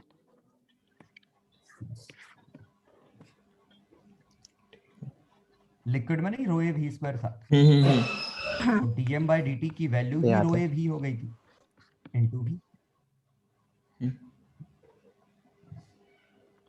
चलो सर एक ये चीजें पूछनी है, जो बड़े मास और छोटे मास वाले से किसी ने पूछा था ना अभी, तो उसमें हम हमेशा E की सुनेंगे ना, मतलब E को सुन के पहली अप्रोच सेपरेशन से काम चल जाएगा बिल्कुल। हाँ उसी से चल जाता है। जी सर। सर एक उसमें ही जो इक्वेशन की जरूरत, क्योंकि एक इंफॉर्मेशन हमने ये अज्यूम कर ली कि बड़े वाले की वेलोसिटी ऑलमोस्ट अनचेंज्ड है। दरअसल इसमें हल्का सा लॉस हुआ है, वही और इसमें बड़े से मास का इस लॉस में होगा तो मोमेंटम में लॉस हो जाएगा इसका। वही लॉस इन मोमेंटम दूसरे को मिला है। सोचो हम्म। इनफाइनाइट की वेलोसिटी v थी, इसकी वेलोसिटी 0 है। अब इनफाइनाइट की वेलोसिटी v माइनस है, इसकी वेलोसिटी कुछ v डैश है। तो सही बात है ना, कंजर्व हो सकता है ना मोमेंटम। हो सकता इसका स्लाइट लॉस, इसका गेन है। जी सर। तो sir conservation of energy and conservation of momentum इस चीज का करेक्ट एक्सप्लेनेशन होगा ना फिर? उसमें यही था, मतलब असर्शन ये था और रीजन ये था कि conservation of momentum, conservation of energy इसका रीजन ये है। असर्शन क्या था? मैंने आपको क्वेश्चन भेज दिया टेलीग्राम पे सेम। वो तो यार बड़ा लफड़ा है उनके असर्शन रीजन में। चलो फिर भी मैं वो तो अपने मन से चलाते सर उसमें तो वो लोग। वो बट एक बार आने बता नहीं देंगे चाहिए थे काफी assertion क्लियर हो region। जाएगा। ए और बी में तो डिसाइड करना बहुत मुश्किल होता है, पता ही नहीं चलता हमें लिबर्टी कितनी है। सही बात। ऐसे फालतू क्वेश्चन आया तो मैंने तो यही लगाया था कि वो चलो नहीं है देखते हैं। Reason. Body P having mass moving with speed u head on collision elastically q is the maximum speed equal to 2u during the momentum and kinetic energy are both conserved। देखो असर्शन सही है, reason सही है, लेकिन explanation कहा जाए तो ये नहीं है। रीजन नहीं। तो सही है। लेकिन नहीं हम है। सुनो बता रहा हूँ। अब इसमें क्या है कि हम इनडायरेक्टली कहें कि हम उसने वही तो किया है, हमने अप्रोच सेपरेशन कहाँ से प्रूव हुआ? अप्रोच सेपरेशन भी तो हमने मोमेंटम और एनर्जी से ही प्रूव किया था। समझ गया ना कि हम इसमें अप्रोच सेपरेशन लगा रहे हैं, लेकिन अप्रोच और सेपरेशन इलास्टिक में बराबर है। ये कहाँ से प्रूव किया हमने? दो इक्वेशन सॉल्व की थी अभी, मोमेंटम और एनर्जी वाली। वो यही था। तो इसका आंसर करेक्ट एक्सप्लेनेशन में आएगा। डायरेक्ट एक्सप्लेन नहीं है, लेकिन इनडायरेक्टली एक्सप्लेन हो रहा है, इसीलिए आंसर अपन लगाएंगे करेक्ट एक्सप्लेनेशन वाला। कौन सा? चेन्नई। क्या दिया इसमें? 2 दिया? अरे ऐसे थंब रूल निकाल लो, सुनो ऐसे थंब रूल निकाल लो कि दोनों अगर सही है और कुछ हद तक डिपेंडेंट है तो ई लगा देना, मतलब करेक्ट एक्सप्लेनेशन मार देना। कंप्लीटली इंडिपेंडेंट है तो मान लेना बी, मतलब बी बहुत ही कम चांस है होने की, मतलब करेक्ट एक्सप्लेनेशन नहीं है। वो ऐसे होगा, पहले में इसकी बात चल रही है और दूसरे में ये कर दें कि इलेक्ट्रोस्टैटिक फील्ड इज कंजर्वेटिव। नहीं, फिर वो स्टेटमेंट 1 और स्टेटमेंट 2 होते हैं, उसके भी बहुत क्वेश्चन आते हैं इस बार। सर ये वाली statement 1 is correct, statement 2 is false. हाँ, हर शिफ्ट में ये क्या 2 आ रहे थे, हर शिफ्ट में 4-4 5-5 आ रहे थे। अरे बहुत गड़बड़ होता है इसमें, बस ये ध्यान रखना दोनों ट्रू हो तो बहुत चांसेस हैं कि करेक्ट एक्सप्लेनेशन होगा। नहीं होना तभी होगा जब वाकई में इंडिपेंडेंट दिखे। सर ये कभी भी सही नहीं होता। केमिस्ट्री में तो नंबर खा जाता है सर ये क्वेश्चन हमेशा। अगर डिपेंडेंट है तो हम लगा देंगे उसमें करेक्ट। यही सही है। तो जैसा आप बोल रहे हो वैसे ही हुआ, मतलब आधे से ज्यादा तो सही यही था कि करेक्ट एक्सप्लेनेशन है। मतलब वो ऐसा लग भी देखो नहीं क्या रहे होता है कि ये पता नहीं चलता ना कि हम अपना एक्स्ट्रा नॉलेज यूज कर रहे हैं कि नहीं। जैसे इसमें हमने वो नॉलेज यूज किया कि ये अप्रोच सेपरेशन कहाँ से आया, हमने तो लिंक्ड होके लगा दिया, तो ये हमारा एक्स्ट्रा नॉलेज है, लेकिन वो लिंक तो रीजन से ही है। हाँ इसलिए लगा। तो अगर लिंकेज बिठा पा रहे हो कोई भी तो ट्रू एक्सप्लेनेशन मार देना, क्योंकि अगर दोनों सही है तो 80% चांस है कि वो करेक्ट एक्सप्लेनेशन ही होगा, जब तक बिल्कुल अलग ना लगे। हाँ बिल्कुल ही अलग ना लगे। और एग्जांपल दो कोई। सर इसका रीजन सही कैसे है, एक बार बताना। पता है ना, काइनेटिक एनर्जी कहाँ कंजर्व रहती है कोलिजन की? Total energy. अरे यार मैक्सिमम स्पीड 2u कब आएगी? जब इलास्टिक कोलिजन होगा। हाँ इलास्टिक ड्यूरिंग में कोलिजन अप्रोच लिखा है सेपरेशन उसमें, बराबर होते हैं। ड्यूरिंग कोलिजन लिखा है। कहाँ during collision? During elastic collision. अरे इलास्टिक कोलिजन मतलब इनिशियल और फाइनल वाला।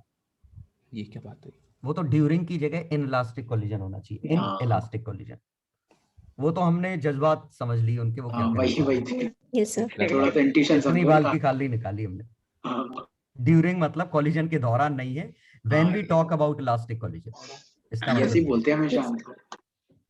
सर कोई 283 वाले बता दीजिए। कैसा 283? फोटो भेजो। ये कैसे पता चलेगा 283 वाला? बता दीजिए। सर क्या ऐप खोल के बैठे हैं? क्वेश्चन शेयर करो मुझे। आपने आज किसी को बताया था ना कि वो एलसी ऑक्सीलेशन में ओमेगा चेंज कर दिया, और मतलब क्वालिटी फैक्टर में क्या डिफरेंस है? तुम अरे मुझे तो पता है, और बच्चों को समझाना पड़ेगा ना, तो एक बार क्वेश्चन शेयर कर दो, कितना अच्छा रहेगा। मेरा बता दो सर। मैंने एक को भेजा हुआ है, उसमें ये मेरा कौन है? विशाल? हाँ नीचे गर्व। सर एक मैंने भेजा घोड़ा वाली नहीं सर, एक को भेजा मैं नीचे। चलो ये गर्व का देख लो। अरे कितना टप्पा। टप्पा है, करो। नहीं सर, इसमें electric field at point P perpendicular bisector uniformly charge, formula लगाना है, याद नहीं है? नहीं सर, मैंने तो इंटीग्रेट किया था सर। को साइन करके याद रख सकते हैं, बस मैं तो ऐसे ही रखता हूँ सर। ये साइन वन कहाँ पे प्लस है, कहाँ पे माइनस है? cos 2 minus cos 1 cos alpha हाँ, minus cos alpha minus cos beta pi by 2 Charlie पे आना चाहिए। मैग्नेटिक फील्ड है ना, तो इलेक्ट्रिक फील्ड पूछिए। ये लैम्डा बाय अरे इलेक्ट्रिक फील्ड में भी यही बनता है, इलेक्ट्रिक ऐसा ही फील्ड इसी टाइप का बनता है। हाँ तो मैंने एप्सिलॉन नॉट लिखा, मैग्नेटिक फील्ड का फॉर्मूला नहीं लिखा। मैग्नेटिक फील्ड में एक ही कंपोनेंट होता था, कौन सा? म्यू 0/4 क्रॉस पाई में I by A sine alpha plus sine beta. Sine beta. इसमें हर एलिमेंट का क्रॉस था, तो सबके जुड़ गए। हाँ, इसमें एलिमेंट के आड़े टेढ़े थे, तो कंपोनेंट लेके ये दो कंपोनेंट है, इस प्लेन में आंसर है, ये प्लेन के परपेंडिकुलर आंसर है। तो वैसे ये वाला कंपोनेंट 0 तो बना। हम इंटीग्रेट कर लेते ना। हाँ सर, करके देख लेता, आंसर आ गया था। सर कर लिया था। सर आंसर बॉम्बे आ गए थे, इन्होंने चेन्नई दिया हुआ है। नहीं, चेन्नई आ रहा था, इंटीग्रेट लिमिट करके गलत दिया छापती है। है। ये बताओ रूट 3 30 डिग्री टाइप के हैं। तो रूट 3 तो बचने चाहिए। रूट 3 तो एक ही में है। रूट 3/2 1/2 30 डिग्री, साइन 30 में 1/2 1/2 आएगा, लेकिन डिस्टेंस में नीचे रूट 3 पक्का आएगा। चेन्नई एक में ही है, hence proof हो गया। तो हमारी शिफ्ट में आया था, नीचे √3 केवल एक ही ऑप्शन में था। समझ गया, क्योंकि ऊपर 1/2 है, नीचे एक √3 आ गया, खत्म करो। वो नीचे वाले रूट 3 चला गया मेरा, नहीं लगाएंगे। इंडिकेट नहीं करना था, वो डिस्टेंस ए मान लिया उसने। हाँ वो गलती एक ही वैल्यू नहीं छापी होगी।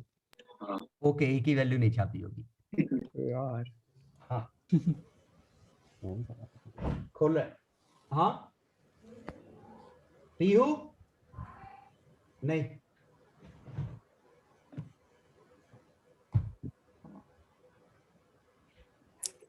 चलो तुम मजे करो। सर इसका फंक्शन का बता देंगे फिर से? दिया आपको। सर मैंने भी एक भेजा हो, देख बताना। सबसे नीचे सर मैंने भी भेजा एक। रॉकेट ऑफ मास एम, देख लीजिए। अरे रॉकेट देख लो पहले तुम। Rocket of mass m launched vertically upward with initial speed. After it reaches R, it ejects a mass m by 10. Moves in circular orbit. Kinetic energy of the satellite is. Sir पहले ये clear कर दीजिए, वो हाल क्या घूमने लगा 2r की radius में कि थोड़ी देर बाद घूमेगा? वो तो तुरंत रॉकेट ऑफ मास m तो launched फिर तो हम डायरेक्ट एनर्जी लगा सकते हैं दोनों में। U का रूल कैसे आ गया? Satellite of mass m by satellite सबके काइनेटिक एनर्जी, ये काइनेटिक एनर्जी ऑफ सैटेलाइट तो सीधे आंसर नहीं आ जाएगा। वही तो सर मैं सोच रहा था, सीधे आ जाएगा ये तो। ये U की जरूरत क्या है? U है क्या इसमें? U इनिशियल स्पीड से जो फेंका था रॉकेट को। हाँ यहाँ से फिर शायद कुछ टाइम बाद जाएगा, क्योंकि इसकी तो फिक्स्ड होती है किसी भी ऑर्बिट की। Is launched vertically upward with ये भी initial नहीं पता speed कैसे v. छोड़ा। After it reaches R, it ejects a satellite m by 10. Satellite subsequently moves in a circular orbit. Orbit की रेडियस इन्होंने नहीं दी। हाँ वही मुझे लगा था, नहीं दी तो कुछ और होगा। हाँ वही। तो सर्कुलर ऑर्बिट है ना, इसका मतलब हमने ऐसा होगा नहीं, लेकिन जिस पॉइंट पे रिलीज किया वो सर्कुलर ऑर्बिट उससे तो पास होगी। हाँ बिल्कुल सर। और उससे पास होगी तो उसकी रेडियस पक्का 2r है। हाँ तो डायरेक्ट एनर्जी आ जाएगी। तो काइनेटिक एनर्जी सीधे √gm/r से नहीं आ जाएगी, वो gm/2r से। U का रूल कैसे आ गया? ऐसा कुछ आ जाएगा ना, यही मैं बना के बैठा था। U सर 2r कैसे लिखा? क्वेश्चन में लिखा है, जब ये हाइट r पे गया। क्वेश्चन में कुछ और मान रहे हैं मतलब। सर R पे जाके सर उसके बाद सर कुछ वेलोसिटी होगी सर, वो वर्क एनर्जी तुरंत से निकालेंगे सर, फिर उसके बाद इजेक्शन मानेंगे सर, तो ऐसे। अरे यार ये कह रहा हूँ कि अगर इसने सर्कुलर ऑर्बिट यहाँ से करना चालू की है तो सैटेलाइट इस समय यहाँ से रिलीज हुई, तो पक्का सैटेलाइट इस समय वर्टिकली ग्राउंड के रिस्पेक्ट में प्रोजेक्ट हुई होगी, नहीं तो इस पॉइंट पे घूम के वापस नहीं आएगी। अगर तिरछी गई तो इलिप्टिकल है, क्वेश्चन में लिखा है सर्कुलर है। सर्कुलर लिख रखा है, तो सर्कुलर लिख रहा है तो गारंटीड उसकी रेडियस 2r ही अलग था। हाँ सॉल्यूशन में अलग था, क्वेश्चन अलग था कुछ। नहीं सॉल्यूशन जो दे रखा है वो कुछ और मान के रख लिया हमने। हाँ तो कुछ और ही होगा, U क्यों आएगा? नहीं तो वही तो क्वेश्चन लेकिन यही था। सॉल्यूशन कहाँ है इसका, वो पता तो चले क्वेश्चन क्या कहना चाह रहे हैं। वो मैं भेजता हूँ। अनिकेत कुंट्यूब पिछले डिस्कशन में तो बताया था रे। अरे एक और है बस ऊपर। कुंट्यूब वो है ढेर बन जाते हैं जिसमें ये λ/2 पे पाउडर के।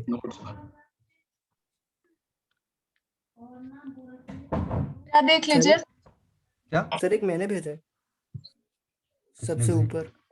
मैंने को डिफाइन करना पड़ता है पर सर दीपांशु सिंह। दीपांशु मिला। A point source S is placed at bottom of a transparent sheet. It is immersed in a lower refractor, and it is found that light emerging from the block to the liquid form a circular spot of diameter on the top of the block. ये इससे नहीं आ रहा है?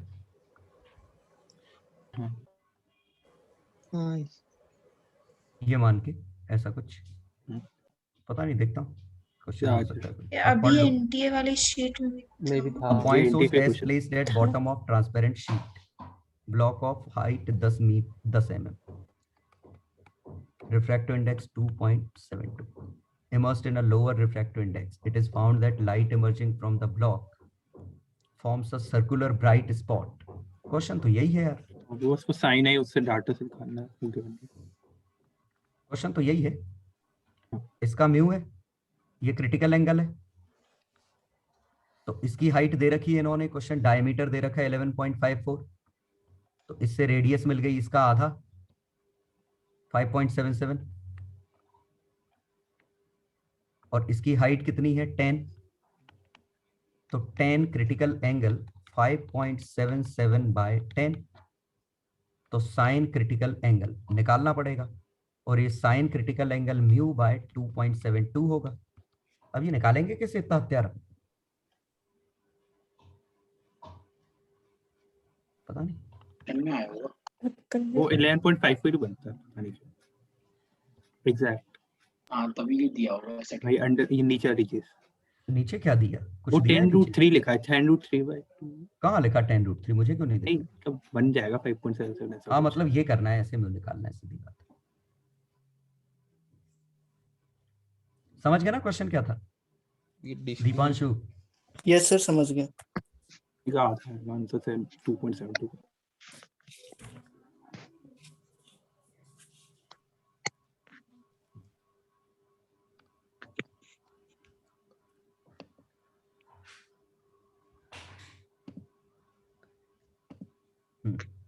और कोई कोई कह रहे? हाँ सर मेरा प्रियांशी जो भेजा था आपने वो खोल के हाँ बंद सर कर ये दिया। नीचे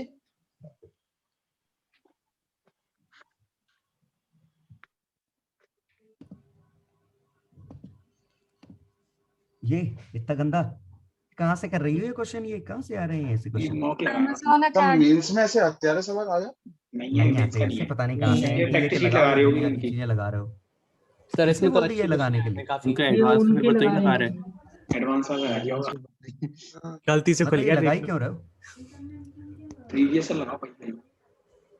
ये वो है ग्रेविटेशन वाला हाँ सी थीटा, इसका दूसरा बता दीजिए फिर एडवांस का ये तो। हाँ ये इससे ये इनके बीच में डिस्टेंस एल थीटा का होल स्क्वायर ऐसा कुछ बनेगा, ऐसे कुछ निकलता है। रिवीजन में आएगा। मतलब एक सी थीटा का टॉर्क, एक ग्रेविटी का torque into perpendicular distance 2l theta, ये इक्वेशन। सर ये वही मेथड है ना जिससे जी की वैल्यू निकालते हैं? कैवेंडस एक्सपेरिमेंट है। हाँ मास निकाला था अर्थ का, जी निकालो। मतलब ऐसे निकालते हैं, सिंपल सा कॉन्सेप्ट ये यहाँ था, एक मास यहाँ रखा, एक मास यहाँ रखा, तो ये इसको अट्रैक्ट करेगा, इसको अट्रैक्ट करेगा, तो इसने फोर्स F लगाया, F वाला है, तो ये लेंथ L थी, ये लेंथ L है, तो एक टॉर्क आया F इंटू 2L, ये टॉर्क सी थीटा के बराबर होगा, F की वैल्यू GMM बाय 2L का होल स्क्वायर इंटू 2L। आ गया समझ में? ऐसी इक्वेशन लगानी पड़ती है। वैसे ये मुझे नहीं लगता ये आएगा। सर दूसरा बता दीजिए, डेंसिटी वाला था। कौन सा? हाँ ये वाला। ये कुछ गड़बड़ है क्वेश्चन में, कुछ मिसिंग है, बहुत कुछ एज्यूम करना पड़ेगा इस क्वेश्चन में। मैंने देखा था कि लूजिंग एडियाबेटिकली, ये क्या है मतलब? ये भी नहीं आया था पेपर में। हाँ एक minute, mass ma revolving around a body of mass mb। अब mb ये लिखा नहीं कि फिक्स है कि नहीं है। ma is losing mass adiabatically, then its orbital radius। क्योंकि या तो हम ऑर्बिटल रेडियस मास पे ऐसे Gm/r² is equal to mv²/r, तो ये स्मॉल m पे उस हिसाब से तो डिपेंड ही नहीं कर रही है। यस सर, तो ऑर्बिटल रेडियस तो इस हिसाब से आ गई कांस्टेंट। वही सर लेकिन इसी ये से वाले- किया था। इसमें कूलम्स लॉ नहीं लग पाएगा, लेकिन मास ही करेगा। क्यों? वो तो पॉइंट मास है। अच्छा तो फिर ठीक। अब वो जो मास मूव कर रहा है वो थ्रस्ट तो नहीं दे रहा है, ये दिक्कत है। वो कैसे मूव कर रहा है, इंपल्स देके जा रहा है कि नहीं जा रहा है, और अदरवाइज ये तो डिपेंड ही नहीं कर रहा है। कहाँ है इसका सॉल्यूशन? सर सॉल्यूशन में सॉल्यूशन बताओ, कुछ भेज पता नहीं, कुछ और कहना चाह रहे होंगे, या तो कुछ मिस हो गया है। नीचे हिंट लिखी थी। वो हिंट तो कटी हुई है। सर मेरा और देखो। एक और है। ये ऊपर भेजा था। एक अंश नहीं भेजा। हाँ ये वाला। हाँ सर, इसमें मैंने ये फॉर्मूला यूज किया था, G is proportional to density into R, तो उस हाँ, density into R. Earth satellite near the surface of Earth takes about 90 per revolution, and also a spaceship orbiting the moon takes about the same time than the Earth and Moon. नहीं तो G मतलब time period तो इस पे आएगा ना, 2π√r³ ये है ना, ये था ना टाइम पीरियड। तो हाँ सर ठीक है। ये मास ऑफ अर्थ है, ये रेडियस ऑफ अर्थ है, यहाँ पे r ऑफ मून है, Gm मास ऑफ मून है। इसका मतलब r radius of earth cube by mass of earth, radius of moon cube by mass of moon, तो density of earth is equal to density of moon. अच्छा ठीक है sir, आ गया। ठीक है सर, तो इसके Amazon Academy के नहीं लगाएं क्या फिर? नहीं लग तो NTA के लगाओ, प्रीवियस उससे ईयर करो लगा मत दो करो। बस।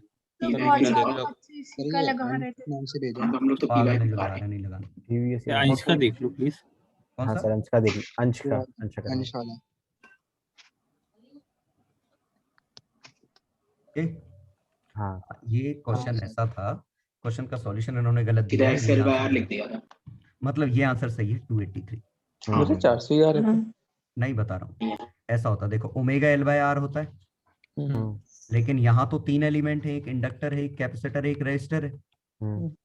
तो हमें इसी को हम 1/ωc/R भी लिख सकते हैं, क्योंकि ये दोनों बराबर होते हैं। लेकिन इस हिसाब से ऐसा लगता है कि ये सिर्फ L पे डिपेंड कर रहा है, जबकि ये सिर्फ C पे डिपेंड कर रहा है, जबकि ये दोनों पे डिपेंड कर रहे हैं, क्योंकि ओमेगा की वैल्यू ओमेगा √S, की वैल्यू। हाँ तो ये बनता L/C/1/R, ये आता ये फॉर्मूला है। जी सर। इससे क्या लग रहा है कि L के प्रोपोर्शनल और R के इनवर्सली प्रोपोर्शनल, जबकि रियलिटी ये है कि फॉर्मूला ये होता है। हाँ तो ओमेगा समझ गए? बट सर इसमें तो आपने ये अब हमें- बताया था ना, ये इसमें resonance कैपेसिटर का हमने होता है। कांस्टेंट मान लिया, L हमने शायद डबल किया है, रेजिस्टेंस आधा किया, तो 2√2 टाइम्स हो जाएगा। अब बताओ क्या करें? सर इसमें आपने ये बोला था ना कि ये सिर्फ रेजोनेंस के लिए डिफाइन होता है, तो अगर हाँ, एल तो चेंज रेजोनेंस पे ही तो हमने निकाला। नहीं, सर, एल चेंज L होगा तो resonance कैपेसिटर भी आएगा साथ ना। साथ चेंज नहीं हो जाएगा। तो ओमेगा नहीं बदल जाएगा? ओमेगा बदल जाए पर अगर रेजोनेंस तुम L डबल और ओमेगा R बदल हाफ जाएगा। करोगे तो हाँ। ओमेगा क्यों कांस्टेंट मान लिया? ओमेगा भी तो बदल जाएगा अगर L बदल दिया तो। इसीलिए हमने फॉर्मूला ओमेगा पे इंडिपेंडेंट कर दिया। ठीक है, और हमने माना उससे भी- कैपेसिटर को कांस्टेंट रखा है, L और R बदल रहे हैं। आंसर तो 282 आ रहा है उससे। इससे 2√2 आ रहा है, जो भी है 2√2 टाइप का। क्या किया अब? Resistance decrease by 2 fold, 4 times हो L जाएगा। हमने डबल किया तो √2, 2√2 टाइम्स ओमेगा, तो 2√2 into 100 ये आएगा 281। ये करीबन 282 282 जो भी थोड़ा सा होगा। और आएगा। 3 आएगा। ये आंसर गलत 414 ले लो पूरा तो। आएगा। हाँ, निकाल लो नियरेस्ट इंटीजर पूछा था। 2√2 into 100, 414 का डबल कर दो, सही तो आ रहा है। 282.8 आया। एक्सेल निकाल दिया अब तो सबने। लो सही तो यही 283 आना चाहिए। किसी ने क्लेम क्यों नहीं किया? पता नहीं, किया होगा शायद, क्योंकि शायद इन्होंने इंफॉर्मेशन दी नहीं। इन्होंने मान लिया एज्यूमिंग रेजोनेंस फ्रीक्वेंसी सेम और एज्यूमिंग कैपेसिटर सेम, तो ये मानते तो 400 आता है, ये मानते तो 283 आता है। और किसी ने किया भी होगा, तुमने किया ही। सर, उन्होंने सर वो 3600 मान लिया, वाला भी आपने नहीं सही किया। किया। हाँ सर अगर सर कोई 1.41 ले लेते फिर उसका तो निपट जाता। हाँ तो तुम्हें पता होना चाहिए 1.414 होता है। हमने दे रखा था उनको जिस क्वेश्चन में चाहिए था, इसमें ही प्रॉब्लम है। हमने √2 की वैल्यू भी दी थी चलो, कोई बात नहीं। तो बस अब पढ़ लो, हो गए सबके। मैंने से सर सॉल्यूशन मेरा मेरा रह गया एक, मेरा देख लो। मेरा कौन है, डिफाइन कर। जयांश जयांश कौन सा? अरे कौन सा, तुमने इतने गोले ये लगा रखे? 18 इसमें केस ही The बनाने number of पड़ेंगे। ways in which 10 balls can be selected from 10 identical green, 10 identical blue, 9 identical blue.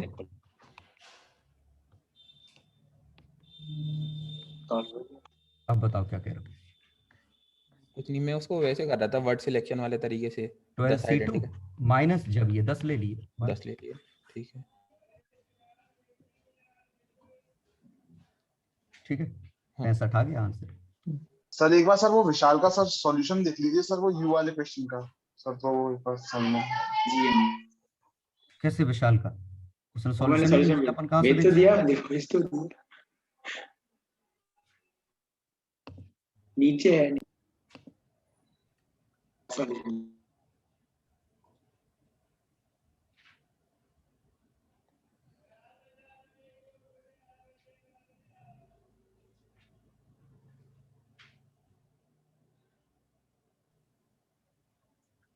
देखो इन्होंने क्या कहा, when the satellite is ejected the rocket has only radial velocity. तो इन्होंने कहा कि पहले ये अपना रॉकेट है, इसके पास सिर्फ वेलोसिटी थी v। अब सैटेलाइट इधर चली गई, रॉकेट कहीं तिरछा विरछा चला गया, तो रेडियल इसकी इस तरफ स्पीड है √gm/2r। अब देखो, when the satellite is ejected from the rocket has only radial velocity while the ejected satellite has radial and tangential direction. The value of v radial, v tangential नहीं होना चाहिए, ठीक है। v tangential is equal to 9/10 v radial. तो इसके पास इधर आएगा, ये m/10 है क्या? m/10 है, m/10। तो इसका 9/10 है, तो इसके पास इसकी वेलोसिटी अगर मैंने v मानी तो इसकी v0/9 हो गई। क्या आगे भी? अब देखें, PIP इनिशियली फाइनल, अब आगे भी जरूरत पड़ेगी। क्या लिखा? यही है।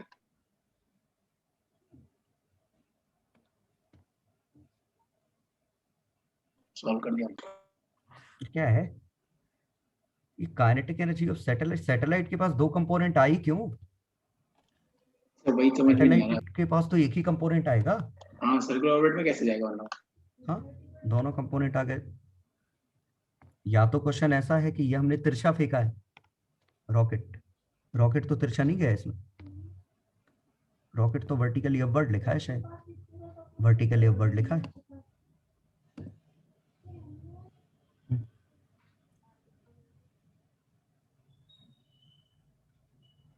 उसके लिए रॉकेट तिरछा होना चाहिए था, तब जाके ऐसा होता। कुछ गड़बड़ है यार क्वेश्चन। सॉल्यूशन लग ही नहीं रहा है कि क्वेश्चन उसका है। चेन्नई मार्क कर दूंगा बस। हाँ भाई, चेन्नई था और मैंने चेन्नई लगा दिया था।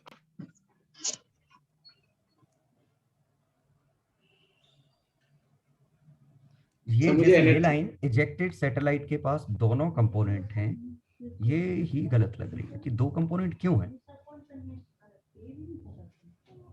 सर वो ऊपर की वेलोसिटी को काटने के लिए होगा। ट्रैजेक्टरी सर उसकी खराब हो जाएगी। फिर उसकी ट्रैजेक्टरी हमें सर्कल रखनी है, तो हाँ। ये अगर अर्थ है, ये रॉकेट यहाँ से, तो सैटेलाइट तो ऐसे ही जाएगी ना।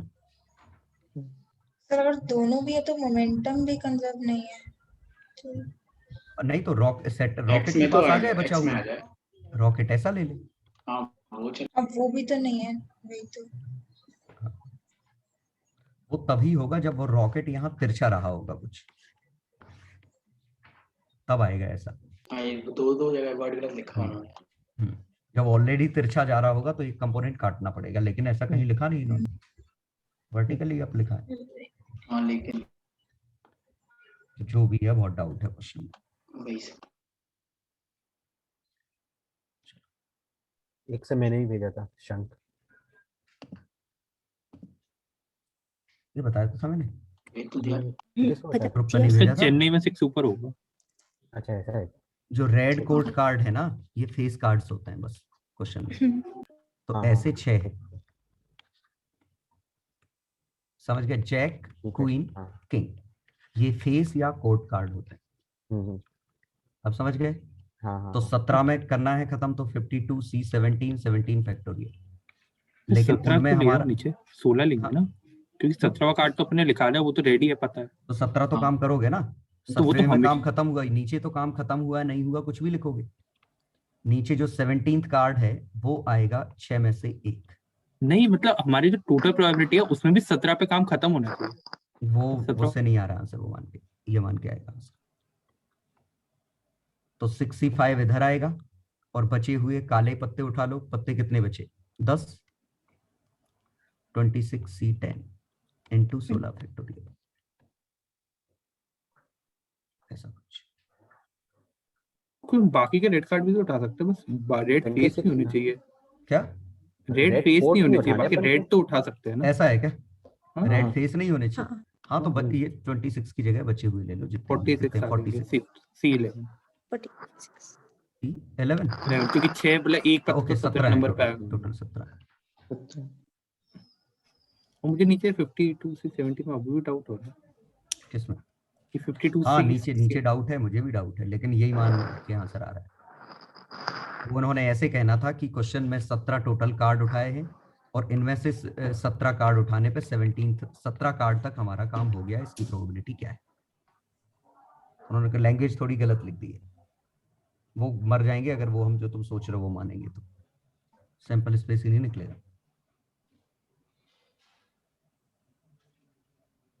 तो बस इसमें सीधे सीधे ये मानना है 17 कार्ड उठाए और 17वें पे अपना काम खत्म हो गया।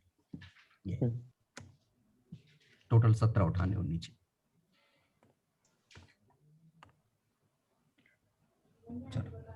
सर डेसिमल के बाद सारे जीरो सिग्निफिकेंट होते हैं ना? डेसिमल आ गया तो सिग्निफिकेंट, डेसिमल के बाद हमेशा सिग्निफिकेंट है। उसमें शायद करेक्शन था, देख लेना और फाइनल आंसर की में करेक्शन। किसमें? मैंने भेजा है कुछ। किसमें? विशाल ने क्वेश्चन भेजा। में उन्होंने करेक्शन नहीं किया था। 8 फाइनल आंसर की में कर दिया था, 8 कर दिया था इसका। 8 होगा। नहीं, वैसे उन्होंने उसके बाद साइंटिफिक नोटेशन भी लगा दिया, तो फिर उन्होंने 0 क्यों लिखा? नहीं, उससे कोई मतलब नहीं। साइंटिफिक पार्ट ऑफ यूनिट, जो पावर होती है वो यूनिट का पार्ट होती है। सिग्निफिकेंट फिगर यहाँ देखते हैं। चलो सर, तो आंसर इसका 8 ही है ना? 8 है ना, बिल्कुल दिया है कोचिंग का। सही। चलो तो मिलते हैं अपन फिर कल। पेपर दो अच्छे से, बढ़िया। एक ये वाला रह गया, वो कर देना रिप्लाई। कौन सा? मैं कर दूंगा। कल सर आप लोगों ने बनाया है या मेंस का ही? अलग बनाया। कल का पेपर अलग बनाया, बहुत मेहनत से बनाया है, अच्छे से देना पेपर। 13 तारीख कब है? कल है ना? हाँ सर। पेपर है शायद 9 से है। सर क्या बेटर रहेगा, वहां पे आके दे देंगे, घर से दे दें? सबका 9 से 12 ज्यादा अच्छा है। दोपहर वाले सर ने वो जनरल सर ने बोला था जिनका शाम को दे, जिनका सुबह दे। हाँ, अपने हिसाब से वहीं आके दे दो तो ज्यादा अच्छा। सर मतलब शाम तक खुला है ना पोर्टल तो?